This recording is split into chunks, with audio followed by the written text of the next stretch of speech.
आ सकते हैं। कई लोगों का मन में विचार होता है कि 10 मिनट बैठेंगे और वापस आ जाएंगे। व्यवहार से भी आते हैं कि महाराज ने इतना बुलाया, एक बार तो दर्शन देकर आए। खूब बार फोन कर दिया और जो ही महाराज की नजरें मिली और उठकर गए। परंतु जाने की इच्छा कब होगी? जब गोविंद का आदेश होगा। वो यहां से जा ही नहीं सकते हैं, क्यों? कृपामयी चुंबक से इस प्रकार खींचा है गोविंद ने। और आज तो बड़ी कृपा है कि इस परम पावन गोष्ठ में बैठकर हमें श्रीमद् भागवत कथा का सत्संग प्राप्त हो रहा है। महाराज, मंदिरों में बैठकर आपको प्राप्त हो जाएगा, अन्य जगहों पर हो जाएगा, परंतु गोष्ठ का महत्व ज्यादा है। क्यों ज्यादा है? कि ये गोलोक है। मरने के बाद गोलोक जाओगे नहीं जाओगे कोई पता नहीं है। नरक में भी रिजर्वेशन हो सकता है। देखो, मरने वाले के पीछे सब स्वर्गवासी लगाते हैं, नरकवासी आज तक नहीं देखा मैंने। क्या गारंटी क्या वो स्वर्ग में ही गया है? कोई पता नहीं कहां गया है। परंतु यहां बैठकर आपने 7 दिन तक कथा सुन ली तो न तो स्वर्ग में जाओगे न नरक में जाओगे। कहां जाओगे? गोलोक में जाओगे। बोले भागवत भगवान की जय। परंतु 7 दिन तक कथा सुनोगे तब जाओगे। और आज तो कथा हो ही नहीं रही। आज कथा नहीं है। ये तो मैंने कहा था ना, महात्मय है। कथा तो कल से प्रारंभ होगी। श्रीमद् भागवत का महात्म्य पद्म पुराण से लिया गया है, कथा नहीं है। कथा कल से प्रारंभ होगी। महात्म्य का भी महत्व है, क्योंकि जब तक महात्म्य नहीं सुनते हैं तो कथा सुनने की पात्रता नहीं आती। आपका बर्तन चाहे सोने का ही हो, लेकिन वह यदि दूषित होगा तो कितनी भी गाय का दूध आप रखोगे उसमें फट जाएगा। तो पात्र को मांजना जरूरी है। और मजेगा किससे? ये महात्म्य से मजेगा। तो मैं निवेदन कर रहा था कि सनकादि ऋषियों ने विभिन्न दृष्टांतों से नारद जी का संशय मिटाया। नारद जी बोले, महाराज, कोई पढ़ लिख कर कितना भी ज्ञानी बन जाए, पर जब तक वह सत्संग नहीं करता है उसमें पात्रता नहीं आती है। अब तो महाराज हम आपके ही मुख से श्रीमद् भागवत कथा का श्रवण करेंगे। ठीक है, चलो। हम तो घूम रहे थे कि किसी को सुनाएं, तुम मिल गए तो कहां कथा की जाए कि चलो हरिद्वार में चलना जाए। अब ध्यान से सुने, ये प्रसंग हो रहा है बद्रीनाथ में और कथा का विचार कहां किया जा रहा है? हरिद्वार में। क्यों भाई? बद्रीनाथ में भी तो कथा हो सकती है। बद्रीनाथ में कथा तो हो जाएगी, पर श्रोता कहां से मिलेंगे? मैंने आपको पहले निवेदन किया था कि ये उस समय की बात हो रही है जब कोई एक आध आदमी बद्रीनाथ जाते थे पतवारी पूज के। ये तब से ही पतवारी की परंपरा बनी। कथा में श्रोता नहीं आए तो भी आनंद नहीं है। तो बद्रीनाथ में श्रोता नहीं आएंगे। अभी हम लोगों ने जून में कथा थी बद्रीनाथ में, तो महाराज 500 का हमारा टारगेट था, 50 आदमी गए। बताओ, श्रोता नहीं थे। अगले साल भी करेंगे, जिसकी इच्छा हो बता देना। तो बद्रीनाथ में श्रोता नहीं है, तो हरिद्वार में कथा का निर्णय किया गया। जो ही हरिद्वार में निर्णय हुआ, फक्कड़ों की कथा थी, मंच की आवश्यकता थी नहीं, गंगा माटी को एकत्रित किया और उसी को व्यासपीठ बना दिया। फक्कड़ों की सभा, सब सुनने वाले भी फक्कड़। उसी मिट्टी के टीले पर चारों भैया सनकादि ऋषि विराजमान हो गए। साधु महात्माओं को पता पड़ा तो सब ऋषि मुनि को पता चलते ही दौड़े चले आए। कौन कौन? भृगुर वशिष्ठस्य चवनस्य गौतमो मेधार्तिथि देवल देवरातो रामस्तथा गादि सुतस्य साकलो मृकंड पुत्रा त्रिज पिप्पलादः योगेश्वरो व्यास पराशरो च छाया सुको जा जलजन्नु मुख्यः सर्वेप्यमयी मुनिगणः सह पुत्र शिष्यः स्व स्त्री भिराय युरति प्रणयेन युक्तः। जो विरक्त संत थे वो अपने सन्यासियों शिष्यों के साथ आए और जो गृहस्थ संत थे वह स्त्री पुत्रों के साथ आए, और जो नहीं आ रहे थे भृगु जी उनको पकड़ पकड़ कर ला रहे थे। क्यों जी महाराज, भृगु जी पकड़ पकड़ कर क्यों ला रहे थे? क्यों लालच उनको? आपने LIC एजेंट का नाम तो सुना ही होगा। आपके घर आएगा, आप मना कर दोगे, दोबारा आएगा, जितनी बार आप बुलाओगे उतनी बार आएगा, और अंत में आपका बीमा करके ही जाएगा।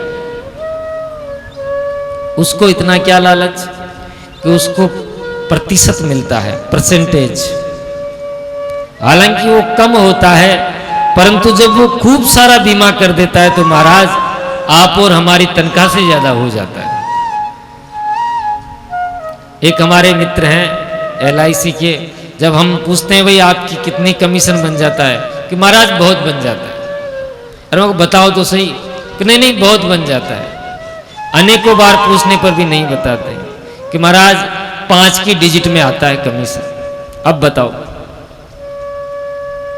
तो भृगु जी जो नहीं ला रहे थे उनको जबरदस्ती इसलिए ला रहे थे कि उनको कमीशन मिल रहा था। काहे का कमीशन?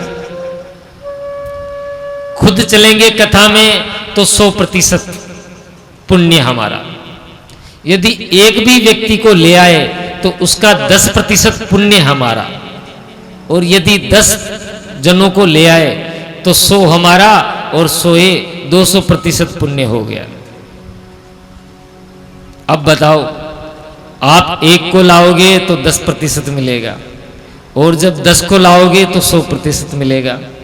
ये आपके ऊपर है। केवल खुद का ही पुण्य नहीं, दूसरों का भी पुण्य आप प्राप्त कर सकते हैं। बोले भागवत भगवान की जय। इसलिए भृगु जी पकड़ पकड़ कर ला रहे थे। गंगा तट संतों से भर गया। कोई जय जयकार बोल रहा है, कोई शंख फूंक रहा है। जय शब्दो नमः शब्द है, शंख शब्द तथैव च। गंगा तट जय घोष से गूंज गया, और उस पावन संतों के समाज में सनकादियों ने कथा शुभारंभ कर दी। बोले गंगे मैया की जय। सदा सेव्या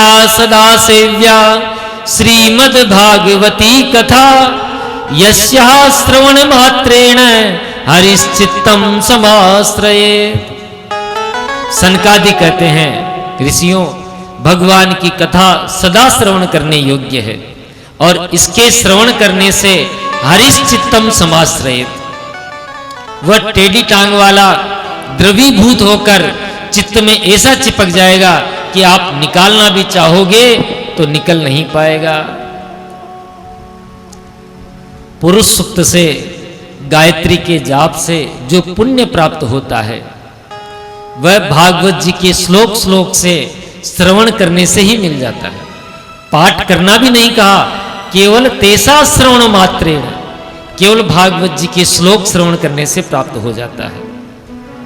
और मानव तन पाकर जिसने इस परम लाभ को प्राप्त नहीं किया वो चांडाल के समान है, गधे के समान है, श्वान के समान है, श्वास लेता हुआ मुर्दे के समान है।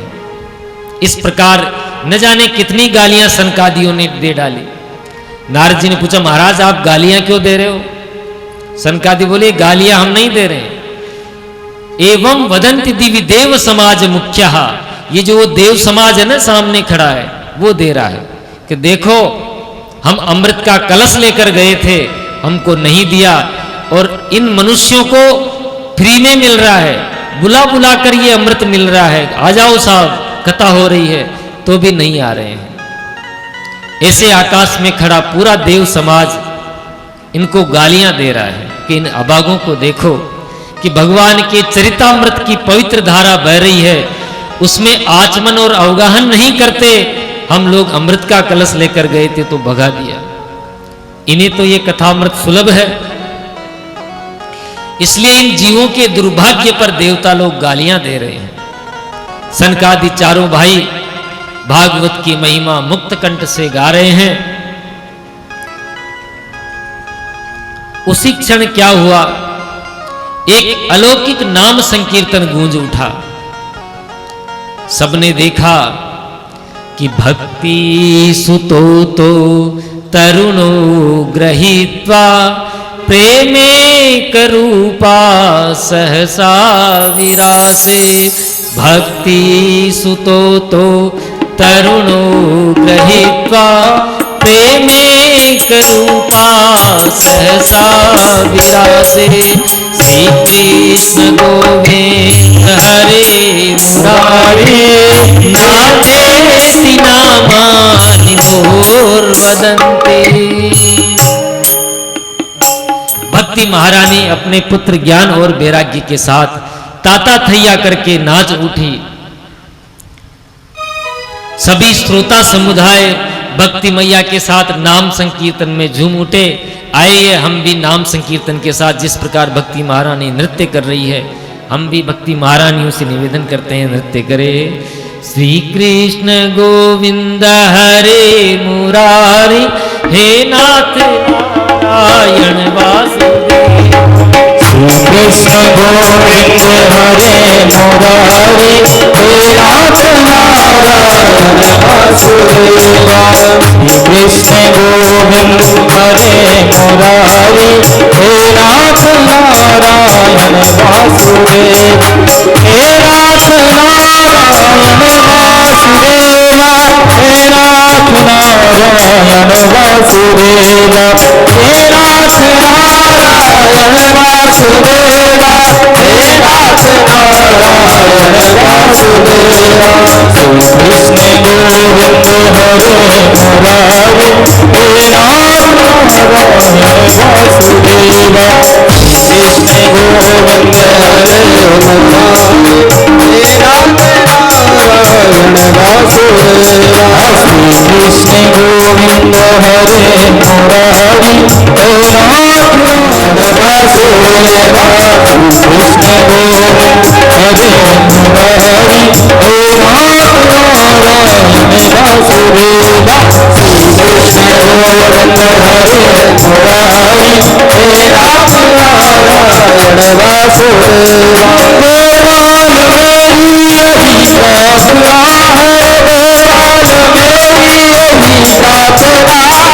गोपाल मेरी यही प्रार्थना है। गोपाल मेरी यही प्रार्थना है। गोपाल मेरी यही प्रार्थना है। गुरु मेरी यही प्रार्थना है। गोपाल मेरी यही प्रार्थना है। गुरु मेरी कभी तुम्हारा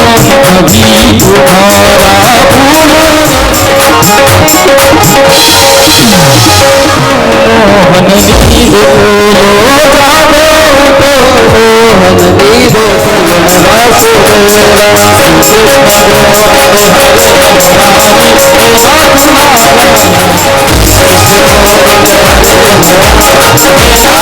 सनकादियों ने कहा कि भाई जहां भगवान की मंगलमयी कथा होती है वहां पर भक्ति महारानी को किसी को बुलाने की आवश्यकता नहीं है, ये स्वतः ही प्रकट हो जाती है।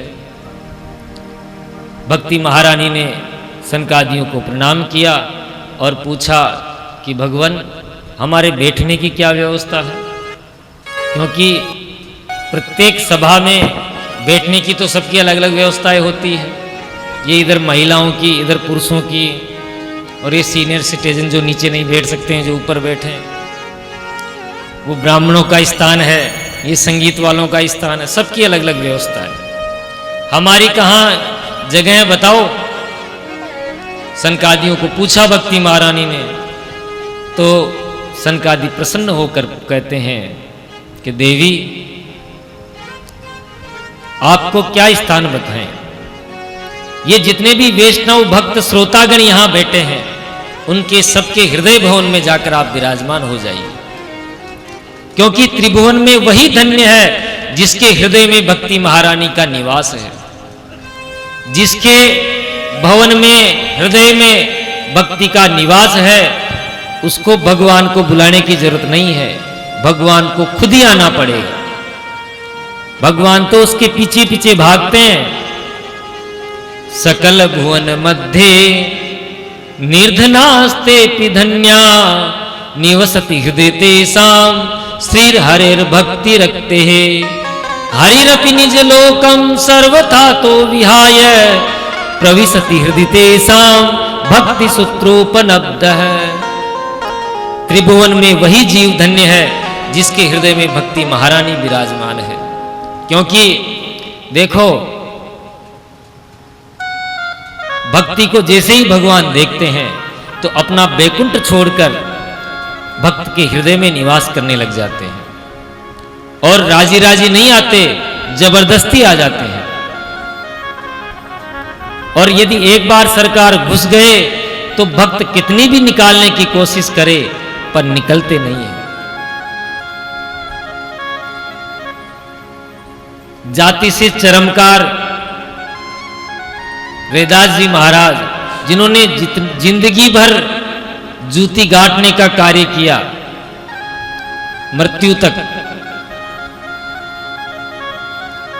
वो गाते थे कि अब कैसे छूटे राम रट लागी।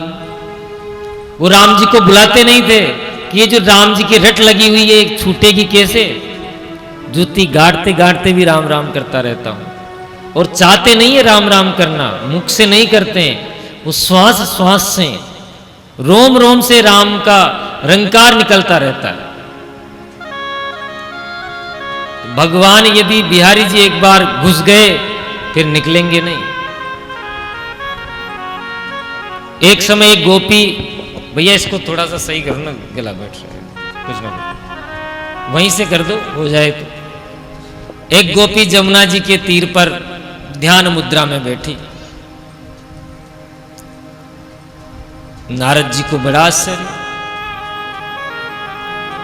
कि सारी दुनिया जिनका ध्यान करती है वो भगवान इन गोपियों के आगे पीछे घूमते रहते हैं कि कान्हा थोड़ा सा नाच के दिखा दे, छाछ पिलाऊंगी। ताही अहीर की छोहरियां छचिया बर छाछ पे नाच नचाओ। सारे त्रिभुवन के जो स्वामी हैं, सब योगी संत महात्मा जिनका ध्यान करते हैं, इन गोपियों के आगे पीछे घूमते हैं। ऐसे सुलभ गोपियों को फिर ये गोपी किसका ध्यान कर रही है? नारद जी को बड़ा आश्चर्य हुआ, उसके सामने जाकर बैठ गए। थोड़ी देर बाद में जब उस गोपी की आंख खुली तो नारद जी ने पूछा, भाई देवी जी एक बात पूछ सकता हूं आपको? तो पूछो, ये आप किसका ध्यान कर रही थी? भाई सबसे सुलभ गोविंद आपको, सबसे दुर्लभ गोविंद आपको सुलभ है, फिर भी आप ध्यान कर रही हैं, तो जरूर कोई ना कोई बड़ी बात है। गोपी बोली कि महाराज आप मेरी समस्या का निवारण करो तो मैं आपको समस्या सुनाऊं, नहीं तो नहीं सुनाऊं। अब नारद जी असमंजस में पड़ गए, समस्या बताई नहीं, उससे पहले पूछने के समाधान करो तो बताओ। फिर भी नारद जी ने कहा कि मैं जरूर आपकी समस्या का समाधान करूंगा, बताओ। गोपी बोली कि महाराज मैं किसी का ध्यान व्यान नहीं कर रही, तो आप मेरी पूरी बात सुनो। आज सुबह मैं उठी तो मेरी सासू बोली कि जा बहू गाय दूल्हा। तो मैंने महाराज बाल्टी दोहनी उठाई और रस्सी उठाई और गाय के पैरों के रस्सी बांध के दूध दोहने लग गई। उसी समय पता नहीं घूमता घूमता वो काला काला मुरली वाला नंद का लाला आ गया और बोला, भाभी क्या सारा दूध बाल्टी में धो लेगी? अरे सुबह से मैं भी भूखा ही डोल रहा हूं, थोड़ा सा मुझे भी दूध पिला दे। तो महाराज मैंने पूरा दूध उसके मुंह में ही धो दिया। वो मुंह खोला रहा और उसके खुले मुंह में मैं दूध धोती रही। थोड़ी देर बाद में मेरी सासू ने आवाज लगाई कि ए बहू क्या बावरी हो गई, पूरा दूध जमीन पे धो दिया तूने। तो ही मुझे ध्यान आया महाराज वहां तो न तो काला काला मुरली वाला था न और कोई नंद का लाला, पूरा दूध जमीन पे धो दिया। सासू ने 100 गालियां मेरे को सुनाई। चलो कोई बात नहीं, मन मार के आगे। फिर मेरी सासू बोलती जा धान खत्म हो गया, थोड़ा सा धान कूट ले। तो महाराज मैंने पहले घरों के अंदर औंकड़ी वहीं होती थी कूटने की, पत्थर की, और लकड़ी का मूसल होता था। अब तो सब गायब हो गया। पुरानी पुरानी माता जी बेटी सबको पता है, मुस्कुरा रही है इधर से। तो लकड़ी का मूसल लेकर धान कूटने लग गई एक कोने में। उसी समय फिर वो नंद का छोरा आके बैठ गया मेरे सामने। अब मैं घंटों उससे पता नहीं राम जाने क्या क्या बतलाती रही, धान कूटना तो भूल गई। 1 घंटे बाद मेरी सासू आई, ए बहू, पता नहीं अकेले में किससे बातें करे जा रही है, तेरा ध्यान किधर है? तो ही मुझे ध्यान आया, महाराज वहां कोई नंद का छोरा नहीं था। 1000 गालियां सासू ने फिर मुझे सुना दी। जा पानी खत्म हो गया, पानी भर ला। तो मैंने रोष के मारे क्या करा, सबसे बड़ी मटकी उठाई। घर में जो भी सबसे बड़ी मटकी थी वो उठा ली और जमुना जी पे पानी भरने आ गई। अब महाराज मटकी तो भर ली पर उठे नहीं, क्योंकि रोष के मारे ले तो आई।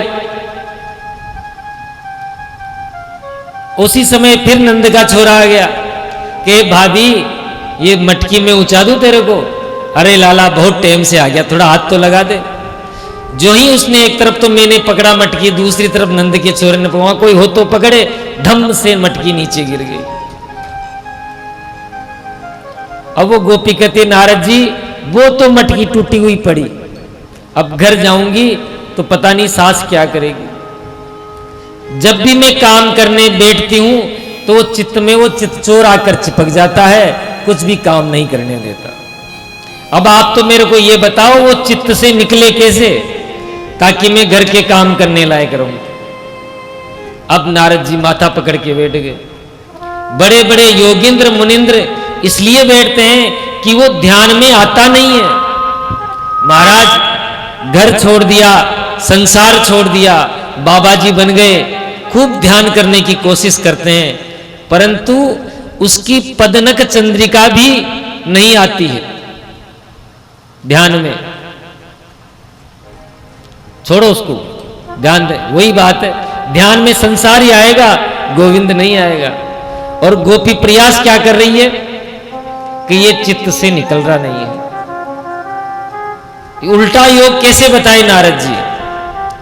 सनकादि कहते हैं कि जिसके हृदय भवन में भक्ति महारानी निवास करती है, गोविंद को उस हृदय में आना ही पड़ता है। नारद जी कहते हैं, महाराज मैंने आज ये तो देख लिया कि श्रीमद् भागवत के श्रवण से भक्ति, ज्ञान और वैराग्य पुष्ट होते हैं, परंतु महाराज यदि इसके श्रवण से किस किस प्रकार के पापों का उद्धार होता है, ये भी आप हमें बतलाइए। सनकादि कहते हैं, नारद जी आपका ये प्रश्न समाप्त करते हैं कि किस किस प्रकार के पापियों का पाप दूर होता है। मैं तो ये कहता हूं कि जिसने जिंदगी भर पाप के अलावा कुछ न किया हो, जीवन भर पाप ही पाप किया हो, और वो भूल से भी भागवत कथा का श्रवण कर ले, तो उसके जीवन के समस्त पापों का उद्धार हो जाएगा।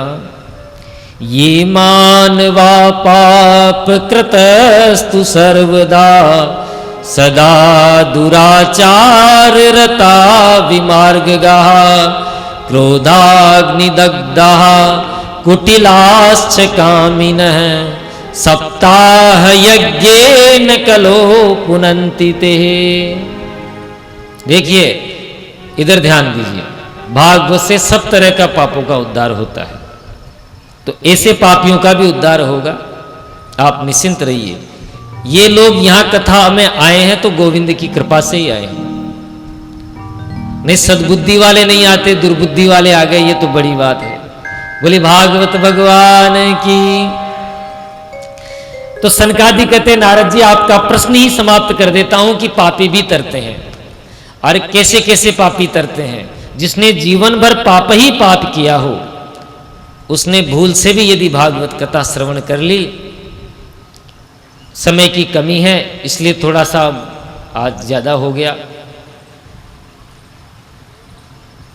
तो महाराज कोई प्रमाण है क्या ऐसा कि ऐसा भी कोई पापी तरह हो? तो सनकादियों ने तुरंत गोकर्ण उपाख्यान के द्वारा गोकर्ण जी की कथा सुनाई कि हे ऋषियों, ये इतना सुंदर पावन इतिहास है कि केवल गोकर्ण कथा यदि कोई सुन लेता है तो उसके भी पापों का उद्धार हो जाता है। तुंगभद्रा नदी के तट पर एक आत्मदेव नाम के ब्राह्मण रहते थे। ब्राह्मण बहुत सद्गृहस्थ थे, सदाचार से रहते थे, द्वितीय भास्कर के समान मेधावी थे। विशुद्ध ब्राह्मण वृत्ति से उनका जीविकोपार्जन चलता था। ब्राह्मण जितने सीधे साधे थे, उनकी पत्नी उतनी दुष्टा थी।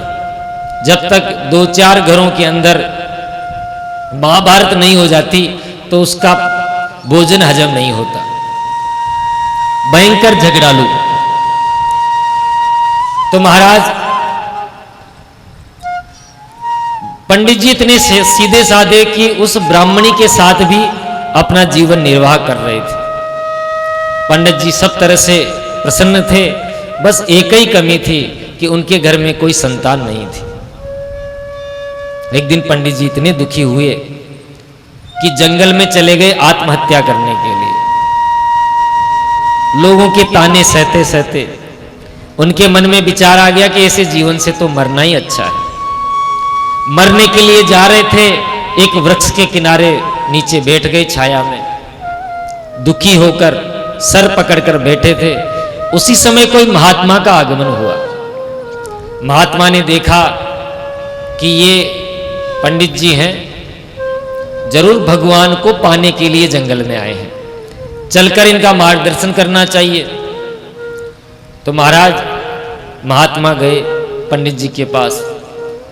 पंडित जी ने महात्मा को देखते ही तुरंत चरणों में पड़ गए। महाराज जोरदार रोने लगे। बताओ क्या समस्या है? कि महाराज समस्या एक ही है। क्या? कि मेरे कोई संतान नहीं है। अरे राम राम, हम तो सोच रहे थे कि आप भगवान को प्राप्त करने के लिए जंगल में तपस्या के लिए आए हो, चलकर आपका मार्गदर्शन करेंगे, तो आप तो बेटा बेटी के चक्कर में पड़ गए। अरे ब्राह्मण देवता, बेटा बेटी के चक्कर में क्या पड़ते हो? महाराज अंग का नाम सुना है?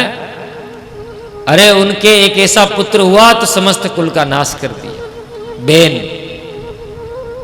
वो बेन ऐसा पैदा हुआ, समस्त कुल का नाम डुबो दिया। इन कुकर सुकर के 10-10, 20-20 बच्चे बच्ची होते हैं, इनका कौन सा वंश चलता है? कौन से सुखी हैं? और तुम्हारे बेटा हो जाएगा, इसके बाद में तुम सुखी हो जाओगे, इसकी कोई गारंटी है क्या? बेटा होने के बाद सुखी हो जाओगे, इसकी कोई गारंटी नहीं है। पंडित जी बोले, महात्मा प्रवचन देना तो मेरे को भी खूब आता है, मैं भी यही सत्यनारायण की कथाएं करता हूं, तो आप मेरे को प्रवचन मत दो, मेरे को तो बेटा ही चाहिए। महात्मा ने सोचा कि ऐसे नहीं मानेगा। महात्मा कहते, ब्राह्मण देवता, मैं तुम्हारे मस्तक की लकीरें पढ़ रहा हूं, इसमें लिख रहा है सप्त जन्मावधि तेव पुत्र नेव पुत्र च। यानी तुम तो एक जन्म की बात करते हो, तुम्हारे तो 7 जन्म तक ही कोई पुत्र का योग नहीं है। अब तो महाराज पंडित जी दहाड़े मारकर रोने लगे कि महाराज आप तो अब तक तो एक जन्म के लिए रो रहा था, ये पीड़ा आपने 7 गुनी बढ़ा दी, मैं तो अभी आपके चरणों में सर पटक के मरता हूं। जोरदार माथा पटका, रक्त बहने लगा। महात्मा बोले, पंडित जी मर जाओगे। पंडित जी बोले, मरने तो आया ही था, अब ये जो ब्रह्म हत्या का पाप है ये आपके माथे पर लगेगा, आपके ही माथे पर पैर पटक पटक के मरूंगा। ब्राह्मण का को देखकर महात्मा का हृदय पसीज गया। बोले, ब्राह्मण देवता मरो मत, ये थैले में से एक फल निकाल के दिया, ये ब्राह्मणी को खिला देना, भगवान ने चाहा तो तुम्हारे घर में एक पुत्र हो जाएगा। बस बस महाराज काम हो गया। इदम बक्षे पत्न्यात्वम तथा पुत्रो भविष्यति। हंसते मुस्कुराते पंडित जी घर पे आए। अरे सुनती हो, देखो मैं क्या लाया हूं। धुंधली ने देखा कि आज जरूर सोने का हार लेकर आए। बाहर आकर देखा कोई फल लेकर आए कि आज से पहले मैंने कोई फल नहीं देखे क्या जो फल को बता रहे? अरे कि ये कोई साधारण फल नहीं है, तो ये बहुत दिव्य फल है, इसको खाने से हमारे बेटा हो जाएगा। अब वो धुंधली थी कि महाराज फल खाने से भी कभी बेटा होता है कि नहीं नहीं, संत महात्मा का ये दिव्य प्रसाद है। ठीक है महाराज, अभी ना धो के खा लूंगी। फल देकर पंडित जी तो पड़ोस में गप्पे हाँकने चले गए कि देखो अब हमारे घर भी पुत्र होने वाला है, गप्पे हाँक रहे हैं। इधर वो धुंधली फल लिए हुए बैठी रही। धुंधली थी ना कि देखो मैं चतुर हूं, बिना सोचे समझे काम करने वाली नहीं हूं, फल खाऊं कि नहीं खाऊं, खाऊं कि नहीं खाऊं। उतने में उसकी पड़ोसन आ गई। पड़ोसन आते ही धुंधली बोली, पड़ोसन एक बात बता, ये संत है ने ये फल दिया है और कहा इसको खाने से पुत्र हो जाएगा, बता इसको खाऊं या नहीं खाऊं। पड़ोसिन बोलती है तेरे तो भाग्य खुल गए, संत की कृपा तेरे ऊपर हो गई। मेरी समझ में ये नहीं आ रहा तूने अब तक फल को खाया क्यों नहीं। इसमें सोचने वाली क्या बात है। धुंधली बोलती एक बात बता, फल भक्षेण गर्भस्याद गर्भेणोदर वृद्धि था, स्वल्प भक्ष्यम ततो शक्ति ग्रह कार्यम कथम भवेत्। फल भक्षेण गर्भस्याद, यदि मैंने फल खा लिया तो मैं गर्भवती हो जाऊंगी।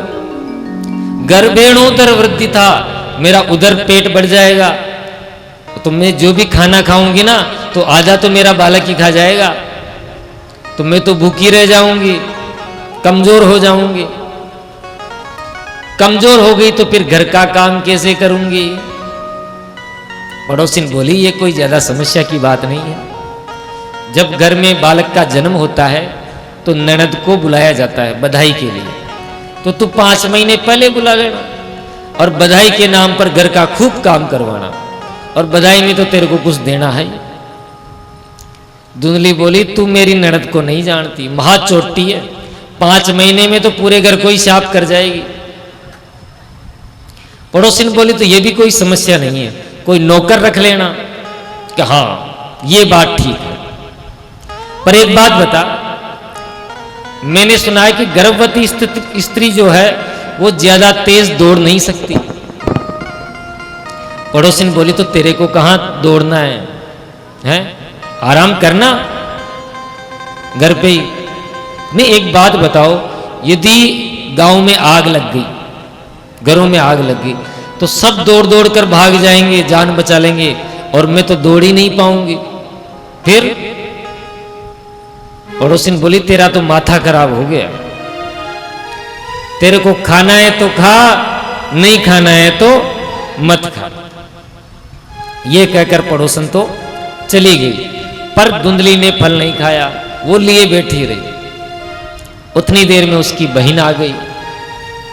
अरे बहन तो खूब आई, पूरी घटना बहन को सुनाई। तो बहन चाहती यही थी कि इसके कोई संतान नहीं हो, और मेरा एक कोई लड़का हो जो मैं इसके यहाँ रख दूं, तो इसकी संपत्ति जो है वो सब मेरे पास ही आ जाए। बहन यही चाहती थी।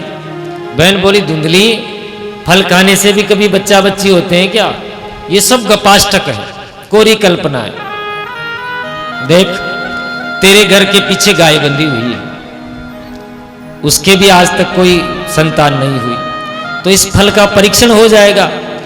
क्यों नहीं ये फल तू अपनी गाय को खिला दे, फल सही होगा तो गाय की बछड़ा बछड़ी हो जाएगा। और मैं हूं गर्भवती इस समय, जो भी मेरे संतान होगी वो तेरी। कि बहन पक्का वचन दिया कि हाँ पक्का वचन। दोनों में वचन की पक्का पक्की हो गई।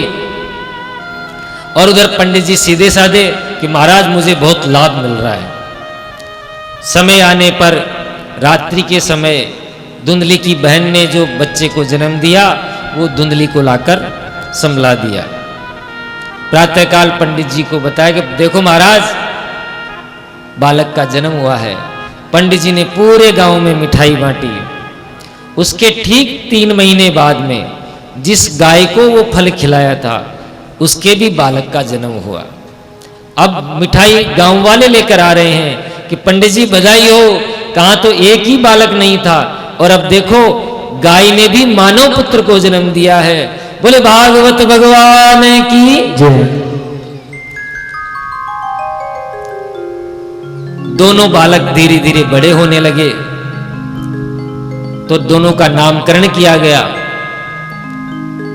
गाय के पुत्र जो हुआ था उसके कान गाय के जैसे थे और बाकी सब शरीर मानव जैसा, केवल कान ही गाय के जितने बड़े थे, तो उसका नाम रखा गया गोकर्ण।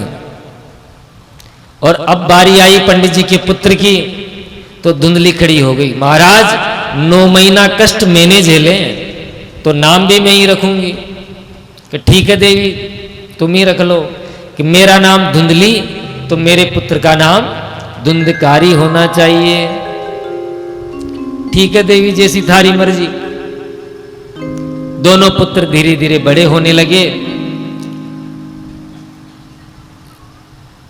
दोनों का नाम खूब हुआ। गोकर्ण जी अपने ज्ञान से विद्वता से प्रकांड विद्वान हुए और धुंधकारी उतना ही दुष्ट दुराचारी हुआ। गोकर्ण है पंडितो ज्ञानी, धुंधकारी महाखल हुआ। अब महाराज इतना उत्पात मचाया धुंधकारी ने कि एक दिन तो घर के बर्तन तक बाजार में जाकर बेच आया। जुआ खेलना, अन्य अन्य कामों में लगे रहना। पंडित जी परेशान हो गए। हर जगह से उनको प्रताड़ना मिलने लगी। तो एक दिन पंडित जी ने निश्चय किया कि ऐसे जिंदगी से तो मरना ही अच्छा है। पंडित जी ने मन के अंदर विचार किया मरने का, चल पड़े। गोकर्ण जी की समझ में आ गया कि पिताजी आत्महत्या करने जा रहे हैं। तुरंत रोक लिया और 2 श्लोकों में बहुत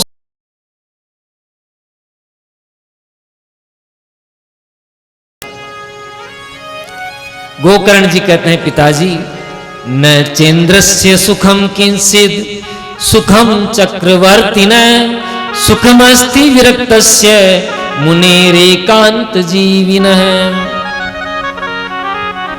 गोकर्ण जी कहते हैं पिताजी एक बात बताइए, इस संसार में सुखी कौन है?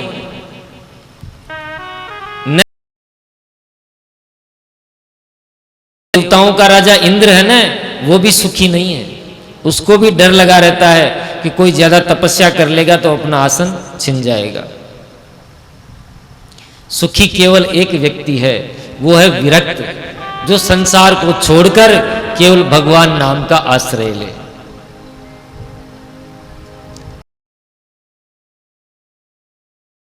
हे स्तिमांस रुधिरे भिमतिं त्यजस्वं जाया ममतां विमुञ्च पश्यानिशं जगदिदं क्षणभङ्गनिष्ठं वैराग्यरागरसिको भवभक्तिनिष्ठः। गोकर्ण जी कहते हैं पिताजी इस संसार को बांधने की 2 ही रस्सियां हैं, एक तो अहमता और एक ममता। शरीर से तो अहमता, मैं हूं, मैं फलाऊं, आप मेरे को नहीं जानते, तो ये तो है अहमता।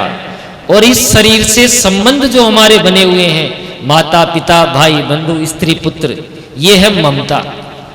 जब तक ये 2 रस्सियां नहीं छूटेगी तब तक ये क्लेश नहीं जाएगा। अब देखो बहुत सुंदर सा दृष्टांत है ये दोनों रस्सियां खोलने का। ध्यान से सुनेंगे तो समझ में आ जाएगी। ये गोकर्ण गीता है 2 श्लोकों की। आप दिल्ली जाने के लिए ट्रेन में बैठे रिजर्वेशन से, आपकी सीट नंबर आई, तो इस सीट के आसपास में भी तो लोग बैठे मिलेंगे, सबसे जानकारी हुई, मित्रता हुई। आप घर से लड्डू लेके गए थे, सबको बांट के खिलाया, किसी दूसरे के लड्डू भी आपने खाए। थोड़ा आगे जाते ही दोसा में किसी का स्टेशन आ गया, वो उतर गए, उनके स्थान पर दूसरे लोग बैठ गए। फिर थोड़ा थोड़ा आगे जाते गए तो पुराने यात्री जाते जा रहे हैं, नए यात्री चढ़ते जा रहे हैं और सबसे प्रेम से बातें हो रही है, बढ़िया प्रेम से। जो ही आपका स्टेशन आया, आपने आधा 15 मिनट पहले बैग उतारा और गेट पे खड़े हो गए। जो ही स्टेशन आ गया, सबसे राम राम किया और उतर गए। अब इसको इस तरह से समझो, आपने जन्म लिया, जन्म लेते ही आपके माता पिता, दादा दादी, बड़े भाई बहन मिले, सहयात्री मिल गए। धीरे धीरे इनके साथ प्रेम से यात्रा होने लगी। कुछ दिनों के बाद में दादाजी का स्टेशन आ गया है, पुराने यात्री गए। आपके छोटे भाई बहन का जन्म हो गया, नए यात्री आ गए। दादी जी का स्टेशन आ गया। कुछ दिनों के बाद में फिर आपका विवाह हो गया, नया यात्री आ गया। फिर आपके पिताजी माताजी का स्टेशन गया, आपके पुत्र पौत्र होते रहे। तो पुराने यात्री जाते जा रहे हैं, नए यात्री आते जा रहे हैं। अब आप पुराने यात्रियों से कहो, नहीं साहब हम आपको नहीं जाने देंगे, आप तो इतनी दूर से हमारे साथ यात्रा करके आए हो। तो क्या होगा, काले कोट पहने हुए टीटी आएगा और धक्के मारकर उतार देगा, क्योंकि इससे आगे तो आपका टिकट ही नहीं है। तो टीटी जबरदस्ती उतारे, उससे पहले आप अपना सामान लेकर गेट पे खड़े हो जाओ। ये गोकर्ण गीता का सार है। बोले गोकर्ण भगवान की। ये पंचतत्व की धर्मशाला है। धर्मशाला में कुछ दिन ही रहा जाता है, इस पे कब्जा नहीं किया जाता। जितने दिनों प्रेम से इस धर्मशाला, भाई 5 तत्वों की तो है, पंचों की धर्मशाला। ईंट गारे का मकान है, बढ़िया। इसमें इस चमड़ी का प्लास्टर कर दिया, इसको चमका दिया। अंदर तो मलमूत्री का भांड तो है ये, और है क्या, पर बाहर बढ़िया प्लास्टर कर दिया। पंचायती धर्मशाला आपको रहने के लिए दे दी।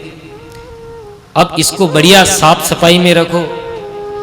भाई किराए का कमरा है तो गंदा भी नहीं करना चाहिए, तो नहीं जाते समय ट्यूबलाइट ही खोल के ले जाओ, है। बढ़िया साफ सफाई से रखो, और जब जाओ तो अच्छी तरह संभला किए जाओ। पंचों की धर्मशाला है। गोकर्ण जी की बात उनके पिताजी के समझ में आ गई और तुरंत गृह त्याग करके जंगल को चले गए। 10वें स्कंद का पाठ करते हुए अंत में भगवान के चरणों को प्राप्त हो गए। वृंदावन बिहारी लाल की जय। अब पिताजी तो गए जंगल में, माताजी का नंबर आ गया। धुंधकारी ने माताजी को पकड़ लिया कि बताओ माताजी, पिताजी ने धन कहां कहां गाड़ रखा है। धुंधरी बोली, बेटा तूने छोड़ा ही कहां है, सब तो तू बेच आया।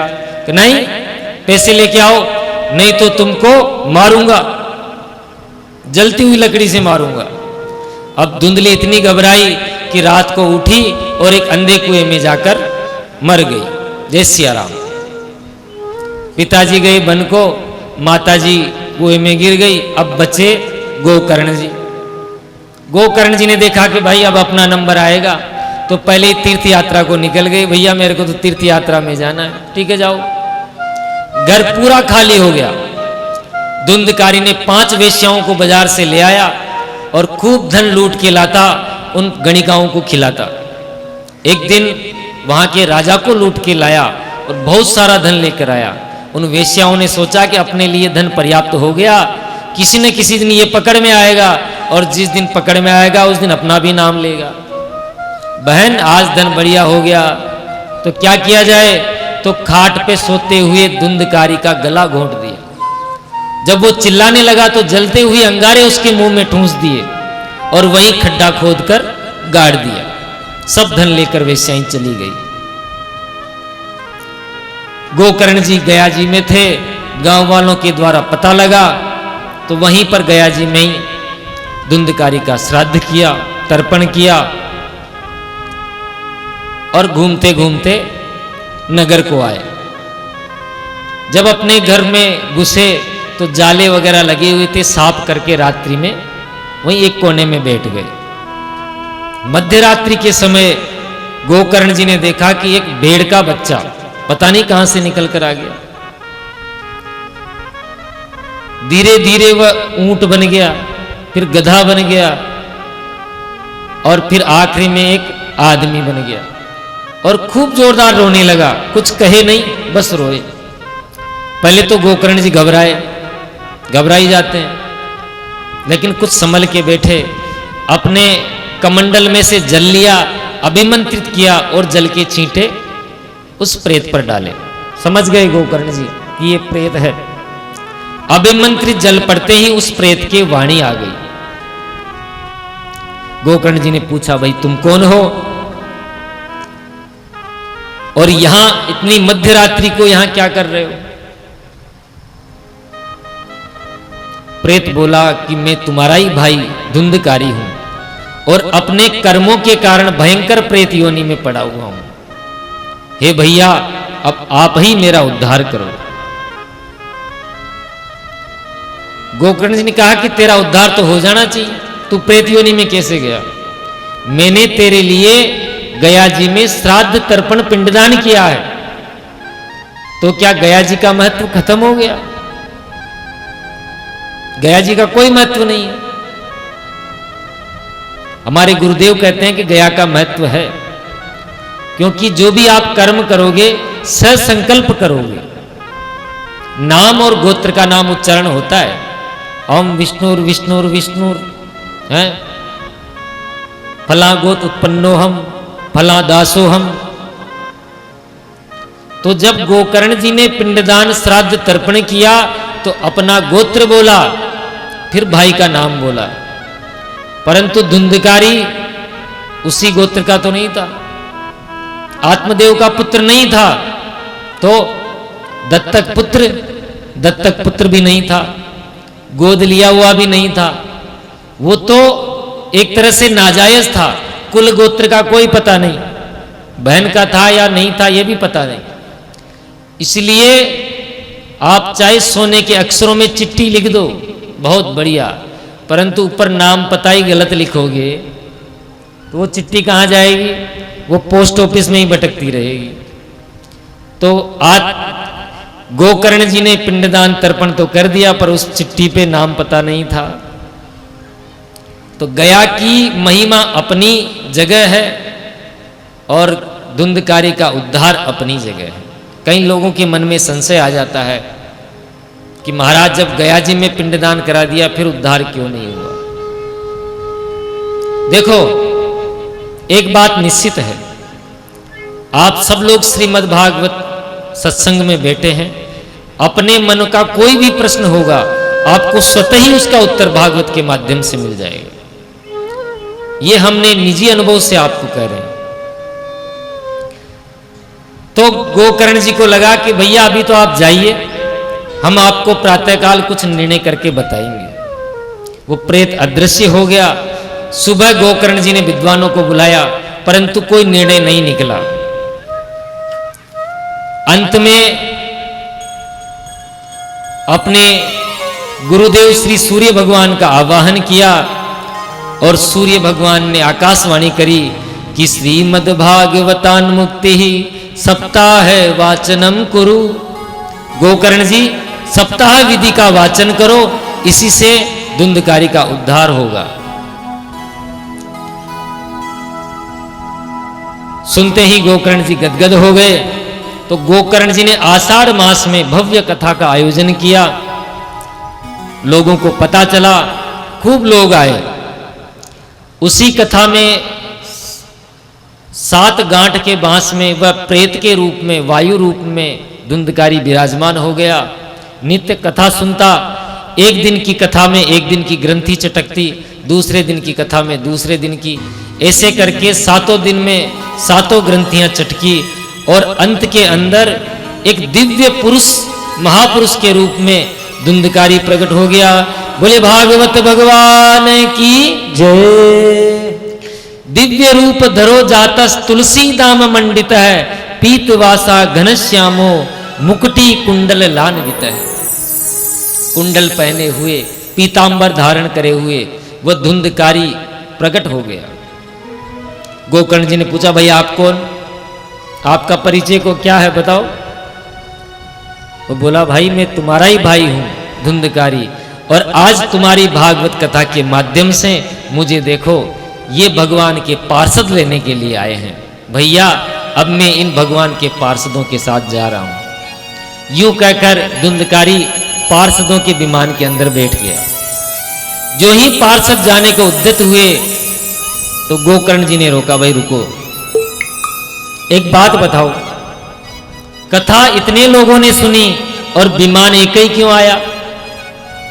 विमान खूब आने चाहिए, कथा एक नहीं थोड़ी सुनी है। भगवान के पार्षद कहते हैं कि जिस उद्देश्य से, जिस भावना से धुंधकारी ने कथा सुनी है, उस उद्देश्य का, वो उद्देश्य किसी का नहीं रहा। कोई टाइम पास करने आता है, कोई व्यवहार निभाने आता है। इसलिए महाराज कथा में बैठो तो उद्देश्य लेकर बैठो कि हमें केवल कथा श्रवण करनी है। तो भगवान के पार्षद तो धुंधकारी को लेकर चले गए। अन्य श्रोता सब निराश हो गए कि हमारा क्या किया जाए। गोकर्ण जी कहते हैं निराश होने की आवश्यकता नहीं है, अगले महीने फिर आओ, अगले महीने फिर भागवत करेंगे। तो अगले महीने श्रावण मास में फिर भागवत का आयोजन किया गया। अब की बार सब श्रोता पक्के होकर बैठ गए, क्योंकि अब चूक गए ना तो ये मौका दोबारा नहीं मिलेगा। 7 दिन कथा के पूरे हुए और महाराज जितने श्रोता थे उतने ही विमान आए। श्री वृंदावन बिहारी लाल की जय, श्री राधे। जितने श्रोता थे उतने विमान आए। और महाराज एक आश्चर्य और हुआ। क्या हुआ? गोकर्ण जी को लेने स्वयं भगवान आए। ये चमत्कार कैसे हुआ? अरे जिसकी कथा सुनने से इतने लोगों का उद्धार हो गया है, उसको लेने भी यदि भगवान के पार्षद ही आते तो क्या ये न्याय होता क्या भगवान का? आप बताओ। इसका मतलब तो यही होता कि अंधेर नगरी चौपट राजा। भाई सबके साथ एक ही न्याय होता। भगवान ने सोचा कि इनको तो कुछ विशिष्ट दक्षिणा देनी ही पड़ेगी। यदि इनको भी यही दक्षिणा दी तो फिर मजा नहीं आएगा। गोकर्ण जी जैसा निष्काम वक्ता है, जिसकी रंच मात्र भावना भी, लोभ की भावना तो रंच मात्र भी नहीं है, निजी स्वार्थ की। भगवान ने कहा मांगो, कि महाराज मुझे कुछ नहीं चाहिए। भगवान खड़े होकर कह रहे हैं मांगो तुम्हें क्या चाहिए? कि कुछ नहीं चाहिए। तो भगवान ने सोचा क्यों न हम अपने आप को इनको दे दें। तो भगवान ने उनको आलिंगन में भर लिया। बोले भक्तवत्सल भगवान की जय। भगवान ने हृदय से लगा लिया। देखो जब भगवान देने को होते हैं और लेने वाला मना कर दे कि मुझे तो कुछ नहीं चाहिए, तो क्या दे? तो स्वयं भगवान ने अपने आप को ही न्योछावर कर दिया। और भगवान का स्पर्श पाते ही गोविंद के सदृश गोकर्ण जी हो गए। जैसे भगवान थे ना वैसे ही गोकर्ण जी हो गए, वैसे ही पीतांबर, वैसे ही सदृश्य। इसलिए भैया जब बिल्कुल हम लोग एकदम निर्लोभ निष्काम भावना से भगवान का चरित्र कहेंगे और भगवान का चरित्र सुनेंगे तो कभी न कभी गोकर्ण जी वाली दक्षिणा भी हमें प्राप्त होगी। हम भी यही चाहते हैं कि जैसी दक्षिणा गोकर्ण जी को प्राप्त हुई वैसी हमें प्राप्त हो। हम श्री ठाकुर जी से प्रार्थना करते हैं, श्री हनुमान जी से प्रार्थना करते हैं कि ये दक्षिणा हमें प्राप्त हो। गोकर्ण जी सशरीर भगवान के साथ गए। सनकादि कहते कि नारद जी और बताओ, इसके अलावा भी आपको कुछ पूछना हो तो। नारद जी कहते महाराज बस हो गया, अब हमको पक्का विश्वास हो गया कि किसी भी तरह का जो कोई पापी है वह तरेगा ही तरेगा। एक चीज और बता दो महाराज, कि ये कथा के कोई नियम पारायण कुछ हो तो वो भी बता दो। सनकादिक कहते हैं महाराज नारद जी, भागवत का कोई विशेष नियम पारायण नहीं है। यदि निष्काम कथा आपको करनी है तो इसका कोई मुहूर्त की आवश्यकता नहीं है। जब भी आपकी मर्जी हो तब आप कथा कर सकते हैं, कोई भी अच्छा दिन देख लो। और यदि सकाम कथा आदि आपको करनी है तो उसकी वार नक्षत्र तिथि पूरा होना चाहिए। और महाराज एक बात बताओ, भागवत का खर्चा कितना आएगा? नारद जी पूछ रहे हैं ये बात, और यही प्रश्न हमसे भी कई लोग पूछते हैं कि महाराज कथा तो करवा लें पर खर्चा कितना आएगा, ये आप पहले बताओ। सनकादि ऋषि कहते हैं कि जैसे कोई व्यक्ति अपनी कन्या का विवाह करता है तो उसका बजट का लक्ष्य पहले ही रख लेता है, भाई मुझे इतना पैसा खर्च करना है। 40,000 में भी कन्या का विवाह हो जाता है, सम्मेलन में कर दो, लाख में भी हो जाता है, और करोड़ों रुपए भी कम पड़ जाते हैं। इसलिए जिस प्रकार कन्या का विवाह में धन खर्च होता है उसी प्रकार भागवत में भी धन खर्च होता है। आप किसी भी छोटे मंदिर में हॉल में करा लो तो बिना माइक व्यवस्था के ही काम हो जाएगा है, या फिर बहुत बड़ा पंडाल लगाकर आयोजन करो तो कन्या के विवाह जैसा है। दूसरा बताया कि सुंदर व्यासपीठ का निर्माण करना चाहिए और किसी वैष्णव साधु पुरुष वक्ता को व्यासपीठ पर बैठाओ जो समझाने में कुशल है। विरक्तो वैष्णवो विप्रो वेद शास्त्र विशुद्धिकृत दृष्टांत कुशलो धीरो वक्ता कार्यो तिनी स्पृश है। इतनी खूबियां होनी चाहिए वक्ता में, विरक्त वैष्णव विप्र वेद शास्त्र कुशल। और महाराज आजकल तो विवाद भी चल रहा है कि कौन व्यासपीठ पर बैठना चाहिए और कौन नहीं। हम उस क्षेत्र में नहीं जाएंगे। दूसरा, कम से कम 5 ब्राह्मणों का वर्ण करना चाहिए जो कथा के बीच में द्वादशाक्षर मंत्र की माला करते रहें ताकि कथा में किसी प्रकार का विघ्न विक्षेप न आए। और महाराज एक और बात, भोजन सबसे अच्छा है निराहार रहो 7 दिन तक, न कुछ खाओ न कुछ पियो। ये तो समस्या हो गई, ऐसा नहीं होना चाहिए। ऐसे पार नहीं पड़ेगी। निराहार तो 7 दिन तक कैसे रहेंगे? अब बाबूजी को तो हर 2 घंटे में चाहिए, दवाई लेते हैं। तो फिर कहते हैं कि निराहार नहीं रह उसको तो घृतम पान है, घी पी के रहो। महाराज घी के लिए तो डॉक्टर ने ही मना कर दिया कि घी पिएगा मर जाएगा। तो पयहारम, दूध पी के रहो। कि महाराज ऐसी भी बात नहीं, पार नहीं पड़ेगी। तो फलाहारम। अब कोई कहे हमारे पंडित जी हैं, कहाँ गए सोनू जी? हाँ, कि महाराज हमारी तो पार पड़ती नहीं है फलाहार से, तो इनके लिए व्यवस्था है फुलाहारम, खूब खाओ। लेकिन इतना भी मत खाओ कि कथा में बैठे बैठे ही नींद आती रहे, कम खाओ। कहने का तात्पर्य यह है कि जैसा आपको शरीर में रुचि रहे वैसा आप भोजन करें। व्रत करने की भी आवश्यकता, सब तरह से पाबंदियों से मुक्त है। उपवास रखने से यदि कोई बाधा आती है तो उपवास मत रखो, परंतु जो व्यासपीठ पर जो विराजमान है उनको सुखदेव के समान ही समझकर, वो फिर सामान्य प्राणी नहीं रहे, सामान्य इंसान की भावना मत रखो। यदि आपको कथा का लाभ लेना ही है तो उनको सुखदेव जी के रूप में समझें, सुखदेव जी के रूप में प्रणाम करें। सामान्य मानव मानकर यदि आप प्रणाम करोगे तो जो वास्तविक लाभ आपको प्राप्त होने वाला है वो आपको लाभ होगा नहीं। अरे ये तो हमारे मित्र ही तो हैं, अभी से कथा करने लगे, देखो कितनी अच्छी कथा करते हैं। ऐसे व्यक्तियों को कभी भी जो भागवत के तत्व का लाभ होने वाला है वो लाभ प्राप्त होगा नहीं। और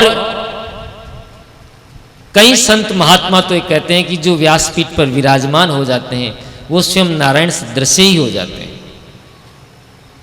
तो वक्ता को भगवान की प्रतिकृति मानकर, क्योंकि देखो यहां से कथा करने वाले हम नहीं हैं, एतद रूपेण भगवान व्यास पुत्र है, ये भगवान ही व्यास पुत्र सुखदेव जी के रूप में कथा करने वाले हैं। तो वक्ता में ही भगवान का दर्शन करना चाहिए, ऐसे नियम बताकर सनकादियों ने कहा कि नारद जी ये नियम है। और उसी समय क्या हुआ कि प्रहलाद जी प्रकट हो गए उसी गंगा तट पर जहां कथा हो रही थी। अर्जुन प्रकट हो गए मृदंग लेकर, देवराज इंद्र प्रकट हो गए, सनकादियों ने बीच में जय हो बलिहारी कहकर संकीर्तन करना प्रारंभ कर दिया। आइए हम भी इसी संकीर्तन के साथ आज की कथा को विराम करेंगे। कल की कथा ठीक 12:30 बजे प्रारंभ हो जाएगी। एक निवेदन और था कि यहां नवकुंडात्मक गोपुष्टि महायज्ञ प्रारंभ हो गया है आज से। यदि किसी की भावना हो गौ माता की पुष्टि के लिए, आत्म कल्याण के लिए यज्ञ में बैठना चाहे तो महाराज जी से मिल ले, या बाहर वो काउंटर लग रहा है वहां पे मिल ले। आइए संकीर्तन के साथ हम कथा विश्राम करेंगे। बोलो।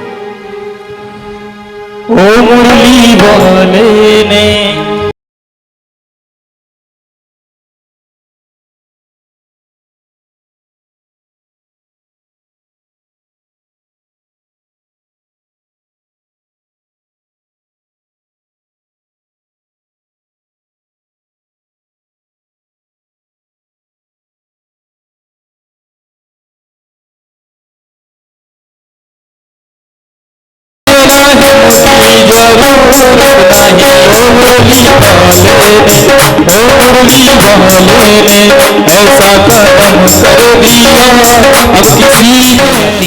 तो उसका भोजन हजम नहीं होता, भयंकर झगड़ालू। तो महाराज पंडित जी इतने सीधे साधे कि उस ब्राह्मणी के साथ भी अपना जीवन निर्वाह कर रहे थे। पंडित जी सब तरह से प्रसन्न थे, बस एक ही कमी थी कि उनके घर में कोई संतान नहीं थी। एक दिन पंडित जी इतने दुखी हुए कि जंगल में चले गए आत्महत्या करने के लिए। लोगों के ताने सहते सहते उनके मन में विचार आ गया कि ऐसे जीवन से तो मरना ही अच्छा है। मरने के लिए जा रहे थे, एक वृक्ष के किनारे नीचे बैठ गए छाया में, दुखी होकर सर पकड़कर बैठे थे। उसी समय कोई महात्मा का आगमन हुआ। महात्मा ने देखा कि ये पंडित जी हैं, जरूर भगवान को पाने के लिए जंगल में आए हैं, चलकर इनका मार्गदर्शन करना चाहिए। तो महाराज महात्मा गए पंडित जी के पास। पंडित जी ने महात्मा को देखते ही तुरंत चरणों में पड़ गए। महाराज जोरदार रोने लगे। बताओ क्या समस्या है? कि महाराज समस्या एक ही है। क्या? कि मेरे कोई संतान नहीं है। अरे राम राम, हम तो सोच रहे थे कि आप भगवान को प्राप्त करने के लिए जंगल में तपस्या के लिए आए हो, चलकर आपका मार्गदर्शन करेंगे, तो आप तो बेटा बेटी के चक्कर में पड़ गए। अरे ब्राह्मण देवता, बेटा बेटी के चक्कर में क्या पड़ते हो? महाराज अंग का नाम सुना है? अरे उनके एक ऐसा पुत्र हुआ तो समस्त कुल का नाश कर दिया। बेन, वो बेन ऐसा पैदा हुआ, समस्त कुल का नाम डुबो दिया। इन कुकर सुकर के 10-10, 20-20 बच्चे बच्ची होते हैं, इनका कौन सा वंश चलता है? कौन से सुखी हैं? और तुम्हारे बेटा हो जाएगा, इसके बाद में तुम सुखी हो जाओगे, इसकी कोई गारंटी है क्या? बेटा होने के बाद सुखी हो जाओगे, इसकी कोई गारंटी नहीं है। पंडित जी बोले, महात्मा प्रवचन देना तो मेरे को भी खूब आता है, मैं भी यही सत्यनारायण की कथा ही करता हूं, तो आप मेरे को प्रवचन मत दो, मेरे को तो बेटा ही चाहिए। महात्मा ने सोचा कि ऐसे नहीं मानेगा। महात्मा कहते, ब्राह्मण देवता, मैं तुम्हारे मस्तक की लकीरें पढ़ रहा हूं, इसमें लिख रहा है सप्त जन्मावधि तेव पुत्र नेव पुत्र च, यानी तुम तो एक जन्म की बात करते हो, तुम्हारे तो 7 जन्म तक ही कोई पुत्र का योग नहीं है।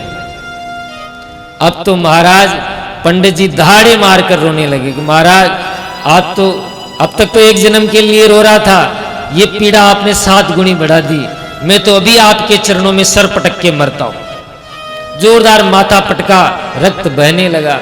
महात्मा बोले, पंडित जी मर जाओगे। पंडित जी बोले, मरने तो आया ही था, अब ये जो ब्रह्म हत्या का पाप है ये आपके माथे पर लगेगा, आपके ही माथे पर पैर पटक पटक के मरूंगा। ब्राह्मण का को देखकर महात्मा का हृदय पसीज गया। बोले, ब्राह्मण देवता मरो मत, ये थैले में से एक फल निकाल के दिया, ये ब्राह्मणी को खिला देना, भगवान ने चाहा तो तुम्हारे घर में एक पुत्र हो जाएगा। बस बस महाराज, काम हो गया। इदम बक्षे पत्न्यात्वम तथा पुत्रो भविष्यति। हंसते मुस्कुराते पंडित जी घर पे आए। अरे सुनती हो, देखो मैं क्या लाया हूं। धुंधली ने देखा कि आज जरूर सोने का हार लेकर आए। बाहर आकर देखा कोई फल लेकर आए। कि आज से पहले मैंने कोई फल नहीं देखे क्या जो फल को बता रहे? अरे कि ये कोई साधारण फल नहीं है, तो ये बहुत दिव्य फल है, इसको खाने से हमारे बेटा हो जाएगा। अब वो धुंधली थी कि महाराज फल खाने से भी कभी बेटा होता है? कि नहीं नहीं, संत महात्मा का ये दिव्य प्रसाद है। ठीक है महाराज, अभी ना धो के खा लूंगी। फल देकर पंडित जी तो पड़ोस में गप्पे हाँकने चले गए कि देखो अब हमारे घर भी पुत्र होने वाला है, गप्पे हाँक रहे हैं। इधर वो धुंधली फल लिए हुए बैठी रही। धुंधली थी ना कि देखो मैं चतुर हूं, बिना सोचे समझे काम करने वाली नहीं हूं, फल खाऊं कि नहीं खाऊं, खाऊं कि नहीं खाऊं। उतने में उसकी पड़ोसन आ गई। पड़ोसन आते ही धुंधली बोली, पड़ोसन एक बात बता, ये संत है ने ये फल दिया है और कहा इसको खाने से पुत्र हो जाएगा, बता इसको खाऊं या नहीं खाऊं। पड़ोसिन बोलती है, तेरे तो भाग्य खुल गए, संत की कृपा तेरे ऊपर हो गई। मेरी समझ में ये नहीं आ रहा तूने अब तक फल को खाया क्यों नहीं। इसमें सोचने वाली क्या बात है। धुंधली बोलती, एक बात बता, फल भक्षेण गर्भस्याद गर्भेणोदर वृद्धि था, स्वल्प भक्ष्यम ततो शक्ति ग्रह कार्यम कथम भवेत्। फल भक्षेण गर्भस्याद, यदि मैंने फल खा लिया तो मैं गर्भवती हो जाऊंगी। गर्भेणोदर वृद्धि था, मेरा उदर पेट बढ़ जाएगा, तो मैं जो भी खाना खाऊंगी ना तो आधा तो मेरा बालक ही खा जाएगा, तो मैं तो भूखी रह जाऊंगी, कमजोर हो जाऊंगी। कमजोर हो गई तो फिर घर का काम कैसे करूंगी। पड़ोसिन बोली, ये कोई ज्यादा समस्या की बात नहीं है। जब घर में बालक का जन्म होता है तो ननद को बुलाया जाता है बधाई के लिए, तो तू 5 महीने पहले बुला लेना और बधाई के नाम पर घर का खूब काम करवाना, और बधाई में तो तेरे को कुछ देना है। धुंधली बोली, तू मेरी ननद को नहीं जानती, महा चोटी है, 5 महीने में तो पूरे घर को ही साफ कर जाएगी। पड़ोसिन बोली, तो ये भी कोई समस्या नहीं है, कोई नौकर रख लेना। कि हाँ ये बात ठीक है, पर एक बात बता, मैंने सुना है कि गर्भवती स्त्री जो है वो ज्यादा तेज दौड़ नहीं सकती। पड़ोसिन बोली, तो तेरे को कहां दौड़ना है? आराम करना घर पे ही। नहीं, एक बात बताओ, यदि गांव में आग लग गई, घरों में आग लग गई, तो सब दौड़ दौड़ कर भाग जाएंगे, जान बचा लेंगे, और मैं तो दौड़ ही नहीं पाऊंगी। फिर पड़ोसिन बोली तेरा तो माथा खराब हो गया, तेरे को खाना है तो खा, नहीं खाना है तो मत खा। ये कहकर पड़ोसन तो चली गई, पर धुंधली ने फल नहीं खाया, वो लिए बैठी रही। उतनी देर में उसकी बहन आ गई। अरे बहन तो खूब आई, पूरी घटना बहन को सुनाई। तो बहन चाहती यही थी कि इसके कोई संतान नहीं हो, और मेरा एक कोई लड़का हो जो मैं इसके यहाँ रख दूं, तो इसकी संपत्ति जो है वो सब मेरे पास ही आ जाए। बहन यही चाहती थी। बहन बोली धुंधली, फल खाने से भी कभी बच्चा बच्ची होते हैं क्या? ये सब गपाष्टक है, कोरी कल्पना है। देख तेरे घर के पीछे गाय बंधी हुई है, उसके भी आज तक कोई संतान नहीं हुई, तो इस फल का परीक्षण हो जाएगा। क्यों नहीं ये फल तू अपनी गाय को खिला दे, फल सही होगा तो गाय की बछड़ा बछड़ी हो जाएगा। और मैं हूं गर्भवती इस समय, जो भी मेरे संतान होगी वो तेरी। कि बहन पक्का वचन दिया कि हाँ पक्का वचन। दोनों में वचन की पक्का पक्की हो गई। और उधर पंडित जी सीधे साधे कि महाराज मुझे बहुत लाभ मिल रहा है। समय आने पर रात्रि के समय धुंधली की बहन ने जो बच्चे को जन्म दिया वो धुंधली को लाकर संभला दिया। प्रातःकाल पंडित जी को बताया कि देखो महाराज बालक का जन्म हुआ है। पंडित जी ने पूरे गांव में मिठाई बांटी। उसके ठीक 3 महीने बाद में जिस गाय को वो फल खिलाया था उसके भी बालक का जन्म हुआ। अब मिठाई गांव वाले लेकर आ रहे हैं कि पंडित जी बधाई हो, कहा तो एक ही बालक नहीं था और अब देखो गाय ने भी मानव पुत्र को जन्म दिया है। बोले भागवत भगवान की जय। दोनों बालक धीरे धीरे बड़े होने लगे तो दोनों का नामकरण किया गया। गाय के पुत्र जो हुआ था उसके कान गाय के जैसे थे और बाकी सब शरीर मानव जैसा, केवल कान ही गाय के जितने बड़े थे, तो उसका नाम रखा गया गोकर्ण। और अब बारी आई पंडित जी के पुत्र की, तो धुंधली खड़ी हो गई। महाराज 9 महीना कष्ट मैंने झेले तो नाम भी मैं ही रखूंगी। कि ठीक है देवी तुम ही रख लो कि मेरा नाम धुंधली तो मेरे पुत्र का नाम धुंधकारी होना चाहिए। ठीक है देवी जैसी थारी मर्जी। दोनों पुत्र धीरे धीरे बड़े होने लगे। दोनों का नाम खूब हुआ। गोकर्ण जी अपने ज्ञान से विद्वता से प्रकांड विद्वान हुए और धुंधकारी उतना ही दुष्ट दुराचारी हुआ। गोकर्ण है पंडितो ज्ञानी, धुंधकारी महाखल हुआ। अब महाराज इतना उत्पात मचाया धुंधकारी ने कि एक दिन तो घर के बर्तन तक बाजार में जाकर बेच आया। जुआ खेलना, अन्य अन्य कामों में लगे रहना। पंडित जी परेशान हो गए। हर जगह से उनको प्रताड़ना मिलने लगी। तो एक दिन पंडित जी ने निश्चय किया कि ऐसे जिंदगी से तो मरना ही अच्छा है। पंडित जी ने मन के अंदर विचार किया मरने का, चल पड़े। गोकर्ण जी की समझ में आ गया कि पिताजी आत्महत्या करने जा रहे हैं। तुरंत रोक लिया और 2 श्लोकों में बहुत सुंदर उपदेश दिया। इसको गोकर्ण गीता के नाम से कहा गया है।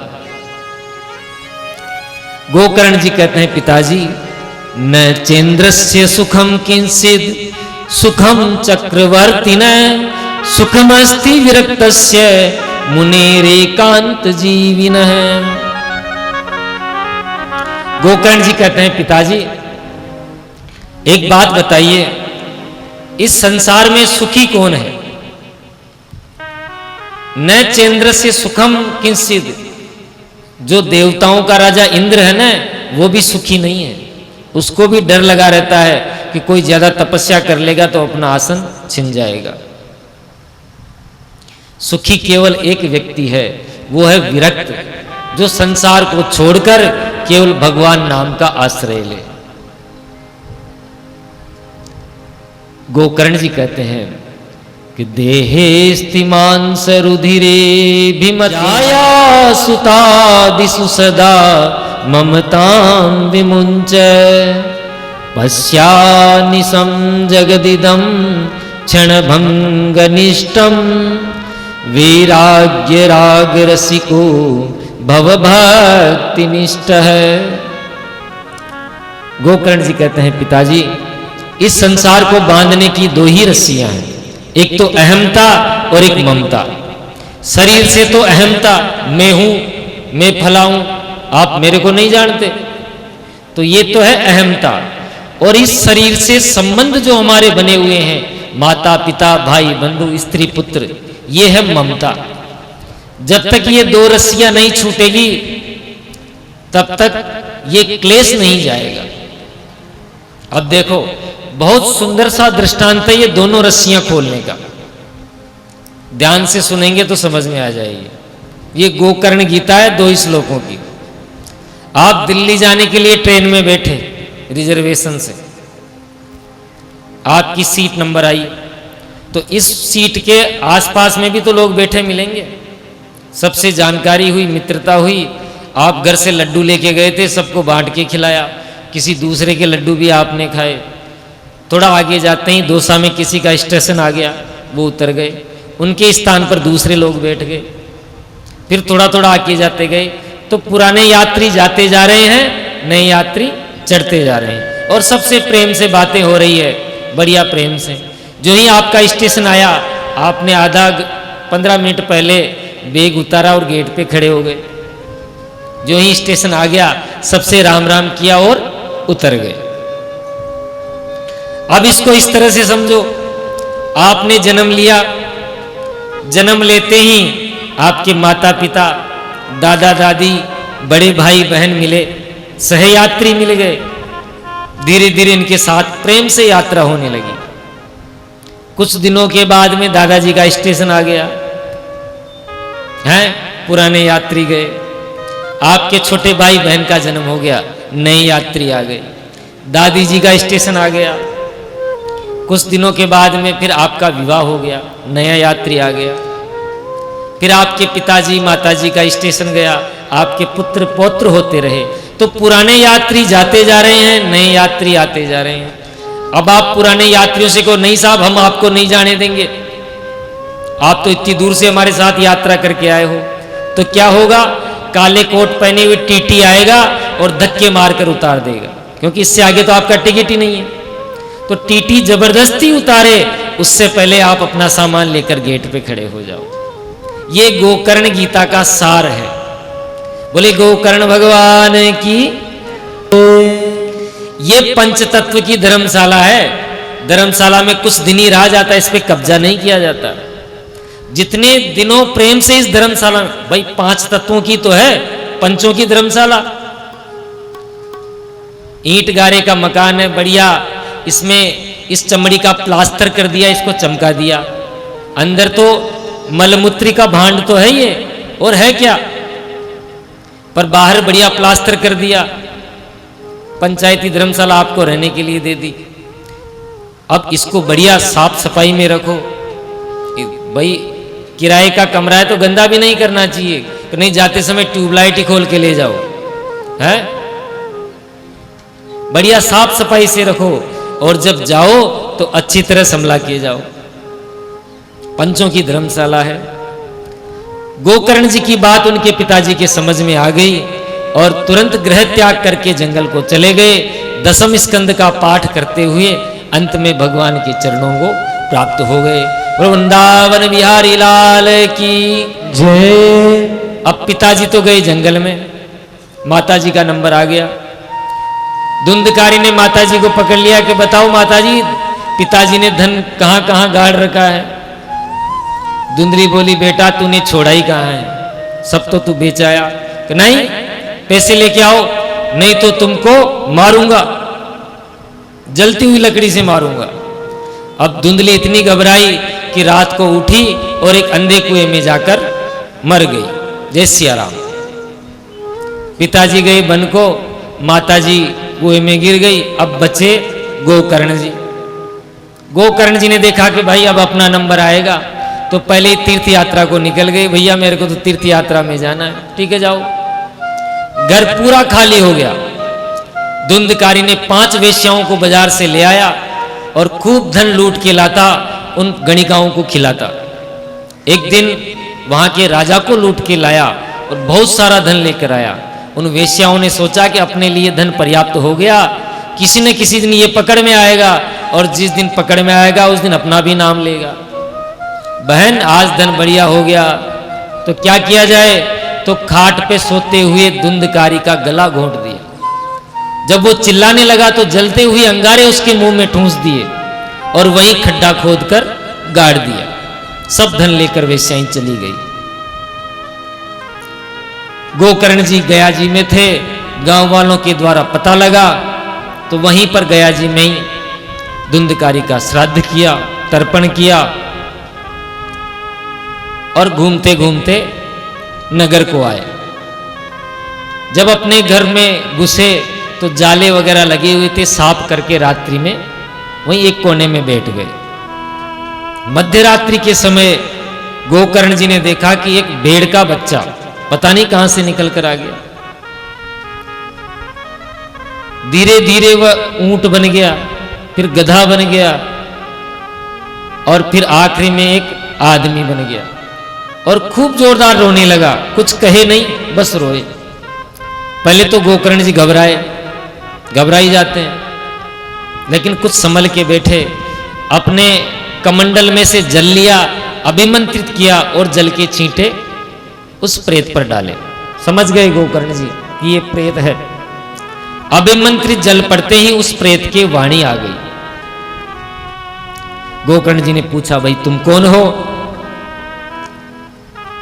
और यहां इतनी मध्य रात्रि को यहां क्या कर रहे हो? प्रेत बोला कि मैं तुम्हारा ही भाई धुंधकारी हूं और अपने कर्मों के कारण भयंकर प्रेत योनि में पड़ा हुआ हूं। हे भैया, अब आप ही मेरा उद्धार करो। गोकर्ण जी ने कहा कि तेरा उद्धार तो हो जाना चाहिए, तू प्रेत योनि में कैसे गया?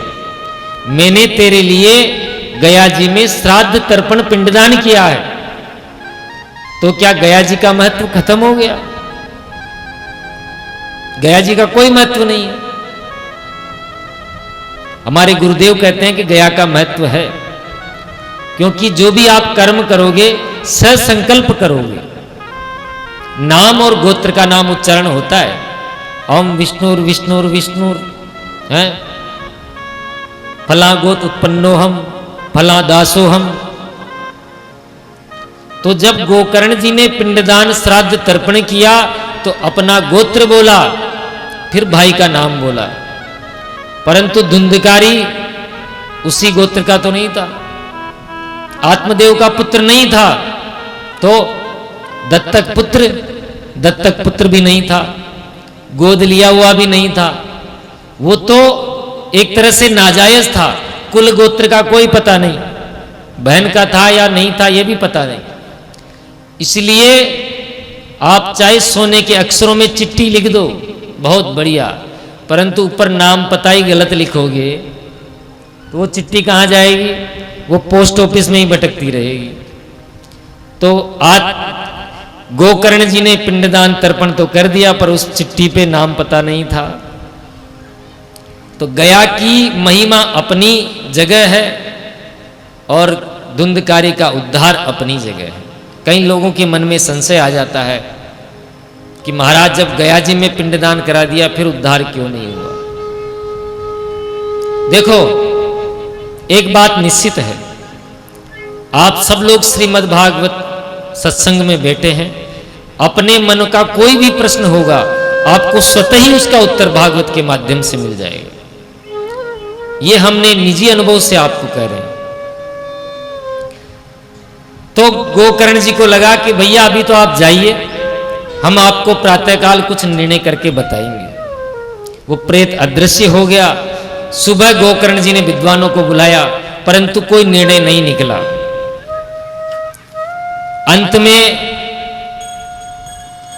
अपने गुरुदेव श्री सूर्य भगवान का आवाहन किया और सूर्य भगवान ने आकाशवाणी करी कि श्रीमद् भागवतान मुक्ति ही सप्ताह वाचनम कुरु। गोकर्ण जी, सप्ताह विधि का वाचन करो, इसी से धुंधकारी का उद्धार होगा। सुनते ही गोकर्ण जी गदगद हो गए। तो गोकर्ण जी ने आषाढ़ मास में भव्य कथा का आयोजन किया। लोगों को पता चला, खूब लोग आए। उसी कथा में 7 गांठ के बांस में वह प्रेत के रूप में, वायु रूप में धुंधकारी विराजमान हो गया। नित्य कथा सुनता। एक दिन की कथा में एक दिन की ग्रंथि चटकती, दूसरे दिन की कथा में दूसरे दिन की, ऐसे करके 7 दिन में 7 ग्रंथियां चटकी और अंत के अंदर एक दिव्य पुरुष, महापुरुष के रूप में धुंधकारी प्रकट हो गया। बोले भागवत भगवान की जय। दिव्य रूप धरो जातस तुलसी दाम मंडित है, पीतवासा घनश्यामो मुकुटी कुंडल लान्वित है। कुंडल पहने हुए, पीतांबर धारण करे हुए वह धुंधकारी प्रकट हो गया। गोकर्ण जी ने पूछा, भाई आप कौन? आपका परिचय को क्या है बताओ। वो बोला, भाई मैं तुम्हारा ही भाई हूं धुंधकारी, और आज तुम्हारी भागवत कथा के माध्यम से मुझे देखो, ये भगवान के पार्षद लेने के लिए आए हैं। भैया अब मैं इन भगवान के पार्षदों के साथ जा रहा हूं। यूं कहकर धुंधकारी पार्षदों के विमान के अंदर बैठ गया। जो ही पार्षद जाने को उद्यत हुए तो गोकर्ण जी ने रोका, भाई रुको, एक बात बताओ, कथा इतने लोगों ने सुनी और विमान एक ही क्यों आया? विमान खूब आने चाहिए, कथा एक नहीं थोड़ी सुनी है। भगवान के पार्षद कहते हैं कि जिस उद्देश्य से, जिस भावना से धुंधकारी ने कथा सुनी है, उस उद्देश्य का, वो उद्देश्य किसी का नहीं रहा। कोई टाइम पास करने आता है, कोई व्यवहार निभाने आता है। इसलिए महाराज कथा में बैठो तो उद्देश्य लेकर बैठो कि हमें केवल कथा श्रवण करनी है। तो भगवान के पार्षद तो धुंधकारी को लेकर चले गए। अन्य श्रोता सब निराश हो गए कि हमारा क्या किया जाए। गोकर्ण जी कहते हैं निराश होने की आवश्यकता नहीं, भागवत करेंगे। तो अगले महीने श्रावण मास में फिर भागवत का आयोजन किया गया। अब की बार सब श्रोता पक्के होकर बैठ गए, क्योंकि अब चूक गए ना तो ये मौका दोबारा नहीं मिलेगा। 7 दिन कथा के पूरे हुए और महाराज जितने श्रोता थे उतने ही विमान आए। श्री वृंदावन बिहारी लाल की जय। श्री राधे। जितने श्रोता थे उतने विमान आए। और महाराज एक आश्चर्य और हुआ। क्या हुआ? गोकर्ण जी को लेने स्वयं भगवान आए। ये चमत्कार कैसे हुआ? अरे जिसकी कथा सुनने से इतने लोगों का उद्धार हो गया है, उसको लेने भी यदि भगवान के पार्षद ही आते तो क्या ये न्याय होता क्या भगवान का? आप बताओ। इसका मतलब तो यही होता कि अंधेर नगरी चौपट राजा। भाई सबके साथ एक ही न्याय होता। भगवान ने सोचा कि इनको तो कुछ विशिष्ट दक्षिणा देनी ही पड़ेगी। यदि इनको भी यही दक्षिणा दी तो फिर मजा नहीं आएगा।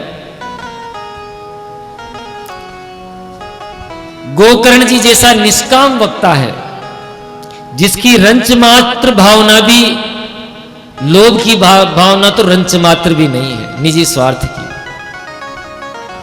भगवान ने कहा मांगो, कि महाराज मुझे कुछ नहीं चाहिए। भगवान खड़े होकर कह रहे हैं मांगो तुम्हें क्या चाहिए? कि कुछ नहीं चाहिए। तो भगवान ने सोचा क्यों न हम अपने आप को इनको दे दें। तो भगवान ने उनको आलिंगन में भर लिया। बोले भक्तवत्सल भगवान की जय। भगवान ने हृदय से लगा लिया। देखो जब भगवान देने को होते हैं और लेने वाला मना कर दे कि मुझे तो कुछ नहीं चाहिए, तो क्या दे? तो स्वयं भगवान ने अपने आप को ही न्योछावर कर दिया। और भगवान का स्पर्श पाते ही गोविंद के सदृश गोकर्ण जी हो गए। जैसे भगवान थे ना वैसे ही गोकर्ण जी हो गए, वैसे ही पीतांबर, वैसे ही सदृश्य। इसलिए भैया जब बिल्कुल हम लोग एकदम निर्लोभ निष्काम भावना से भगवान का चरित्र कहेंगे और भगवान का चरित्र सुनेंगे, तो कभी न कभी गोकर्ण जी वाली दक्षिणा भी हमें प्राप्त होगी।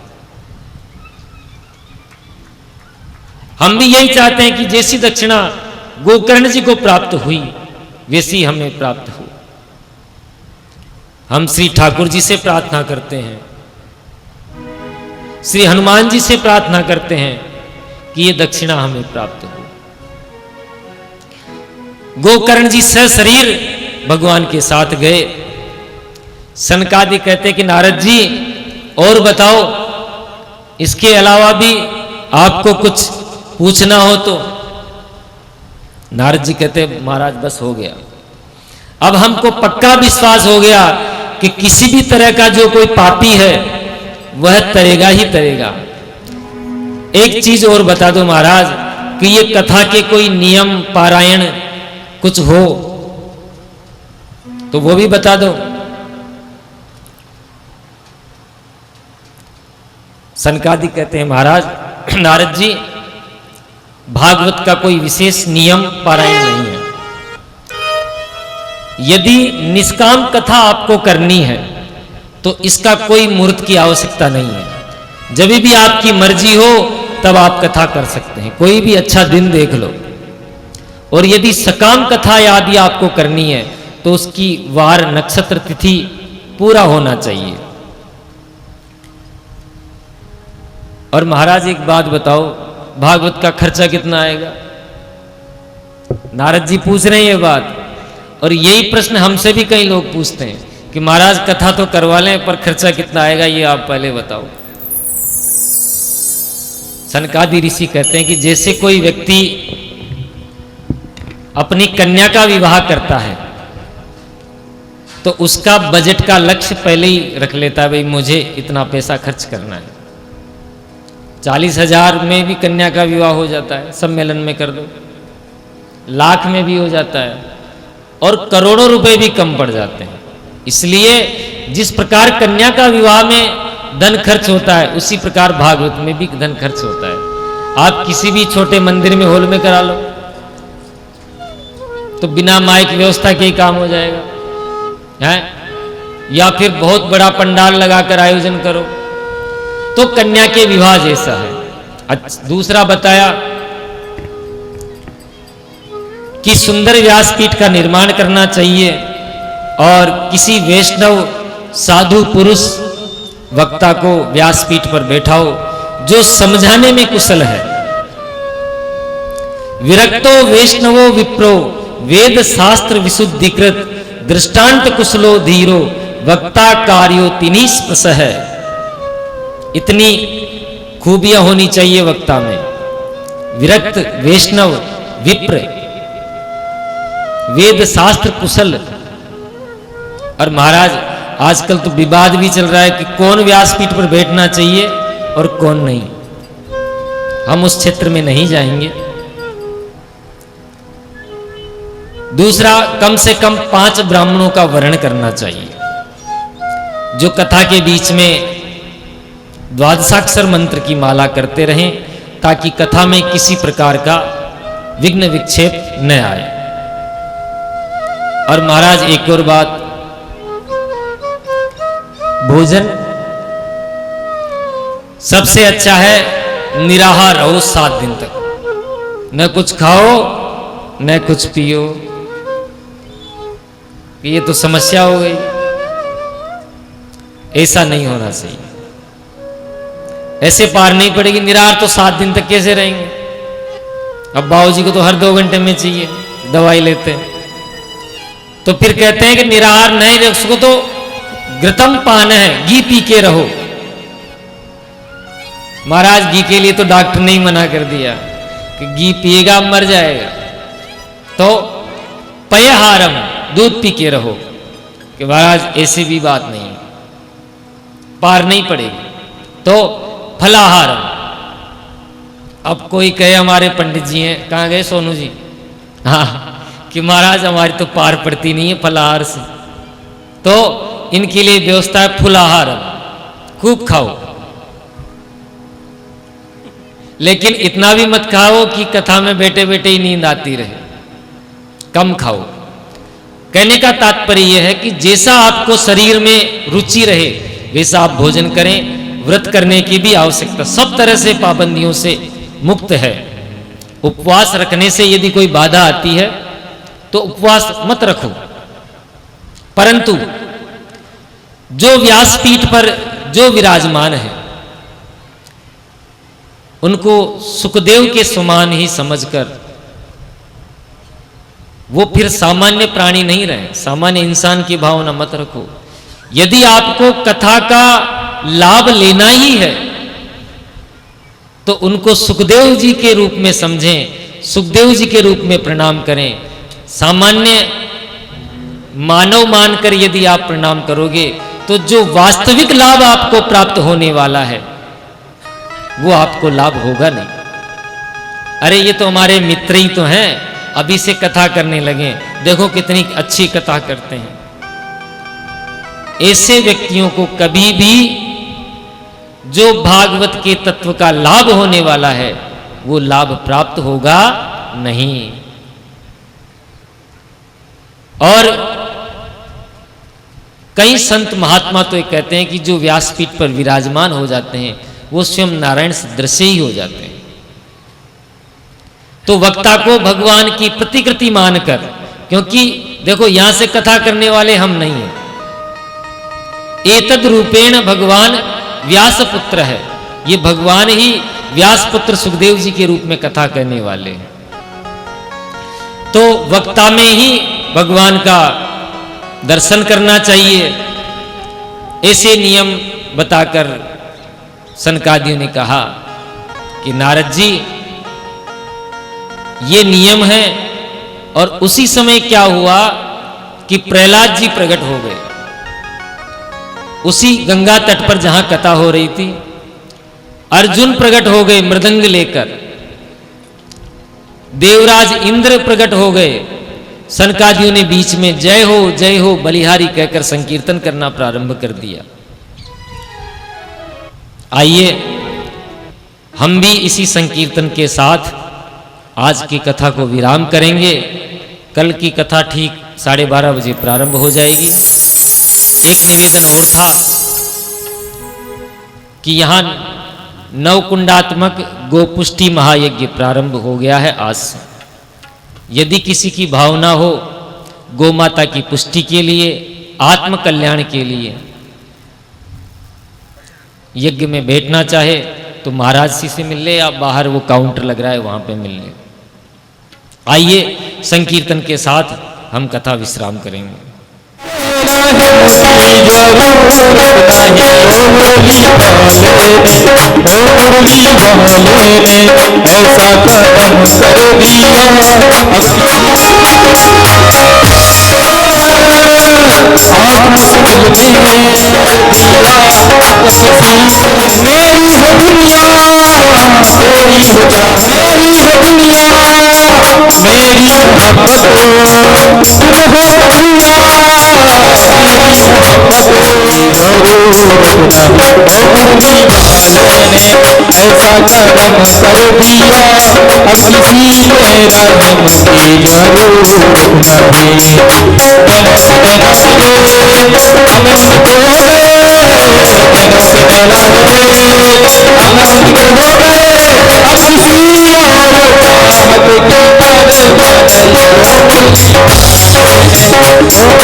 ऐसा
प्रणतस्मताम् अहो बकीयां तनकालकूटां जिगन्सयापा ययदाप्य साधवी नमोऽस्तु तुभ्या सविशाल बुद्धि फुल्लारविन्दा यत्पत्र नेत्र येन त्वया भारत तैलपूर्णे प्रज्वालुकाभ्याम् आचार्य सिद्धि स्वरपादुकाभ्याम् नमोऽस्तु लक्ष्मी पतिपादुकाभ्याम् त्वमेव माता च पिता त्वमेव त्वमेव बन्धुः च सखा त्वमेव त्वमेव विद्या द्रविणं त्वमेव त्वमेव सर्वं मम देव देव कट कट बंसी वाले गोकुल के राजा मेरी अखियां तरस रही अब तो आजा कट कट बंसी वाले गोकुल के राजा मेरी अखियां तरस रही अब तो आजा ओम द्यौः शान्तिरन्तरिक्षगं शान्ति पृथिवी शान्तिरापः शान्तिरोगतयः शान्ति वनस्पतयः शान्तिर्विश्वे देवाः शान्ति ब्रह्म शान्ति सर्वगुण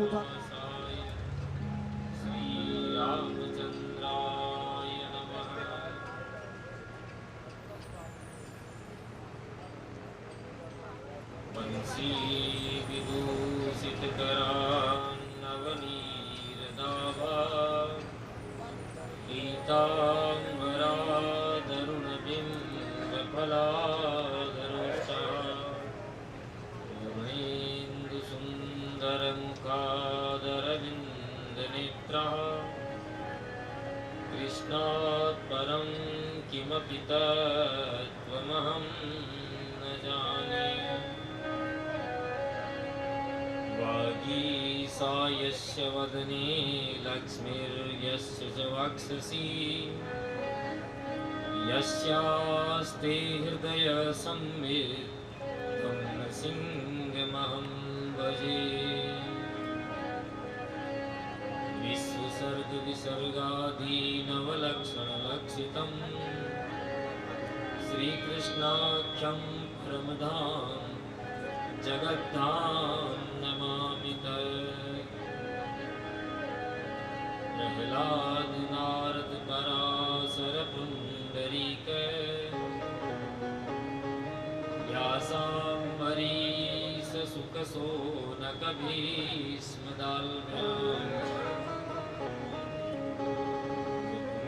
रुक्मांगदार्जुन वसिष्ठ विभीषणादिन् पुण्यानिमान् परमभागवतां स्मरामि। वाञ्छाकल्पतरुभ्यश्च कृपासिन्धुभ्य एव च पतितानां पावनेभ्यो वैष्णवेभ्यो नमो नमः। सीतानाथसमारम्भा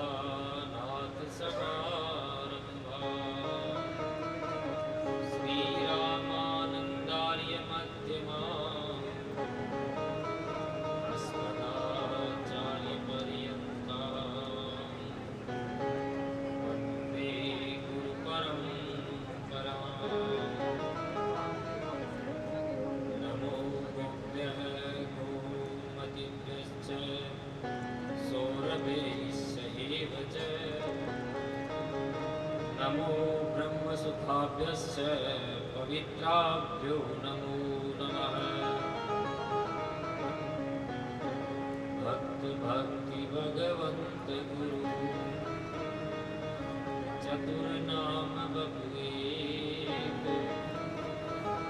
इनके पद वंदन किए नासहि विघ्न अनेक। यत्र यत्र रघुनाथ कीर्तनं तत्र तत्र कृतमस्तकाञ्जलिम्।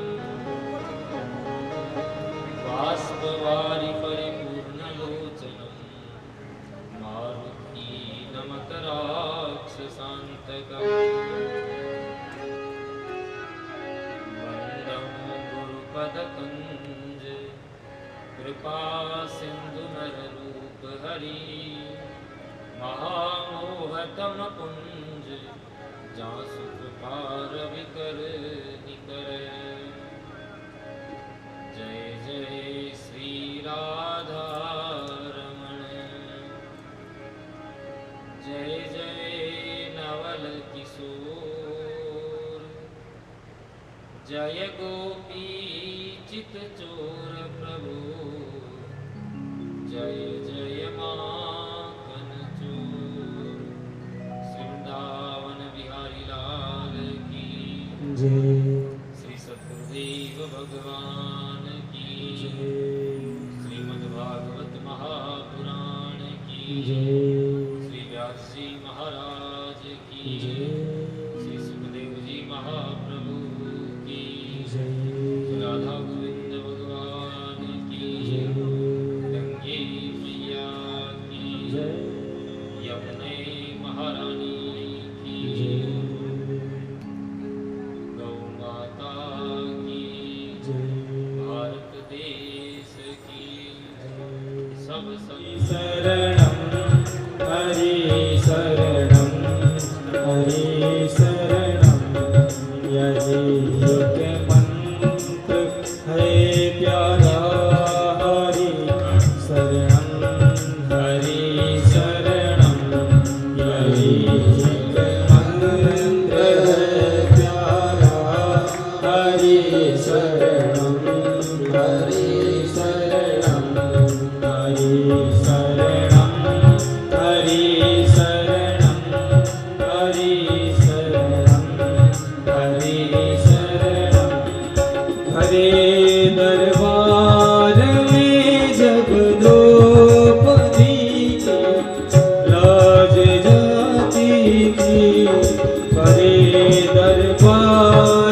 विकल होकर देव चरा हरि शरणम हरि शरणम हरि शरणम हरि शरणम हरि शरणम हरि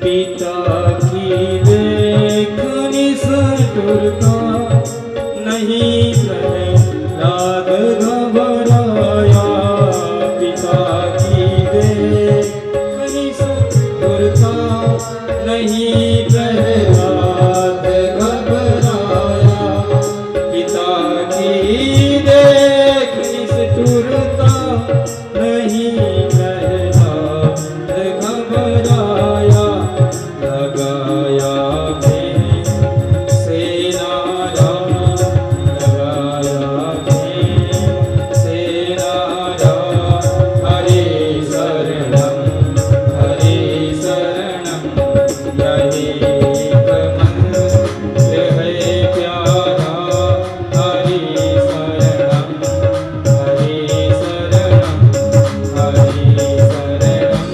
हरे शरणम हरे शरणम हरे शरणम हरे शरणम हरे शरणम हरे शरणम हरे शरणम हरे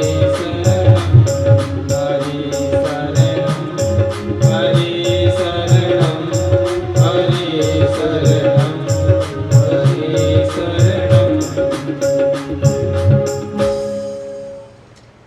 वृंदावन बिहारी लाल की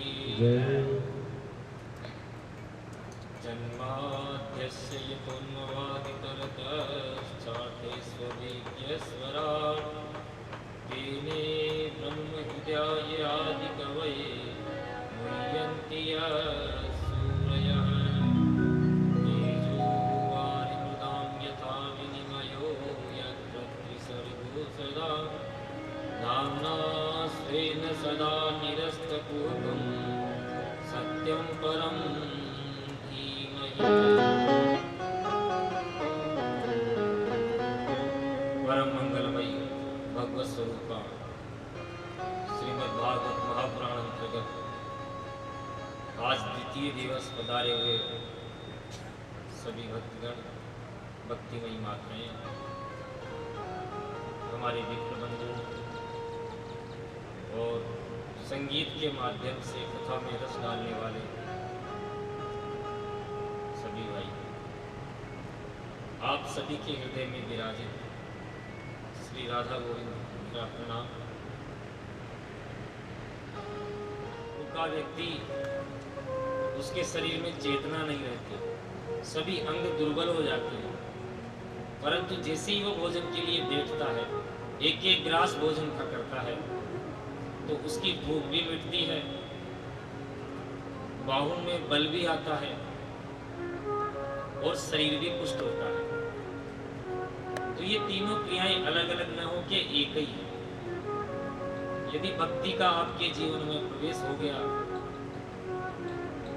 तो स्वतः ही ज्ञान हो जाएगा और ज्ञान होते ही जगत से वैराग्य हो जाएगा।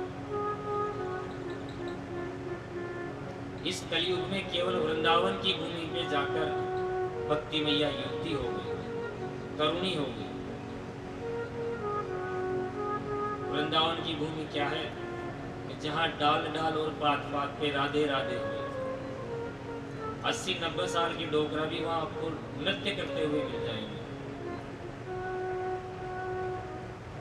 मधुसूदन पाद सरस्वती काशी के बहुत बड़े विद्वान भी थे, संत भी थे। ये श्री गोस्वामी तुलसीदास जी के समकालीन संत थे। जब तुलसीदास जी ने रामचरितमानस की रचना करी तो अन्य विद्वानों ने प्रश्न उठा लिया, तो देखो महाराज, इस समय संस्कृत की विद्वत्ता है और इन्होंने ब्राह्मण देवता ने पता नहीं कौन सी ग्राम्य भाषा में ये ग्रंथ लिख दिया। आप इस पर कुछ टीका टिप्पणी करो। मधुसूदन पाद सरस्वती मूर्ति पूजा के विरोधी थे, अनिश्वरवादी, ब्रह्म सत्यम जगत मिथ्या। तो लोगों ने देखा कि ये केवल ब्रह्म को मानने वाले हैं, मूर्ति पूजा के विरोधी हैं, और इस ग्राम्य भाषा के ग्रंथ में ये कुछ ऐसी टिप्पणी कर दें तो हमको बोलने का मौका मिल जाएगा। सब लेकर गए। तो स्वामी जी ने कहा कि हम पहले इस ग्रंथ को पढ़ेंगे, इसमें क्या है, उसके बाद ही इस पर टिप्पणी करेंगे। तो स्वामी जी ने पूरा ग्रंथ पढ़ा और ग्रंथ पढ़ते ही उनका चित्त पिघल गया। जब वो कहते थे ब्रह्म सत्यम जगत मिथ्या, ग्रंथ पढ़ने के बाद में, रामचरितमानस पढ़ने के बाद में उन्होंने अपने हाथ से रामचरितमानस पर टिप्पणी करी कि आनंद कानने यस्मिन जंगमस तुलसी तरु कविता मंजरी भांति राम भ्रमर भूषित है। आनंद कानने यानी इस काशी के अंदर जो आनंद वन है, विद्वानों का वन है, जंगमस तुलसी तथा तरु, ये जो तुलसीदास जी है ना, ये चलता फिरता तुलसी का वृक्ष है।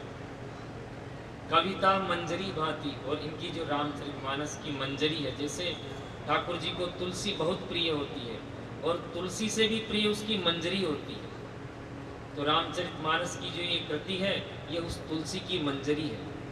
राम भ्रमर भूषित है, राम जी भंवरे बनकर इसके चारों तरफ मंडराते हैं। ये अपने हाथ से टिप्पणी करी। और वही मधुसूदन पाद सरस्वती जब वृंदावन होके आए, वापस तो काशी में गए, तो अपने शिष्यों को बोला कि देखो मैं पक्का वेदांती हूँ, मैं ईश्वर को नहीं मानता, मैं केवल ब्रह्म को मानता हूँ। शिष्यों ने बोला महाराज हमको पता है, आपको कहने की आवश्यकता नहीं। तो स्वामी जी ने कहा कि मैं जब से वृंदावन होके आया हूँ ना, तब से मुझे अपने आप पर विश्वास नहीं, खुद के ऊपर विश्वास नहीं रहा। क्यों नहीं रहा? कि उस काले काले मुरली वाले ने मेरा चित्त चुरा लिया और मैं उनकी दासी बन गया। ये उनकी भाषा है, सठेन हटेन दासी कृता, उस सटने हट से मुझे दासी बना लिया। शिष्यों ने बोला महाराज आप बनते तो दास बनते, आप तो पुरुष हैं, दासी कैसे बन गए?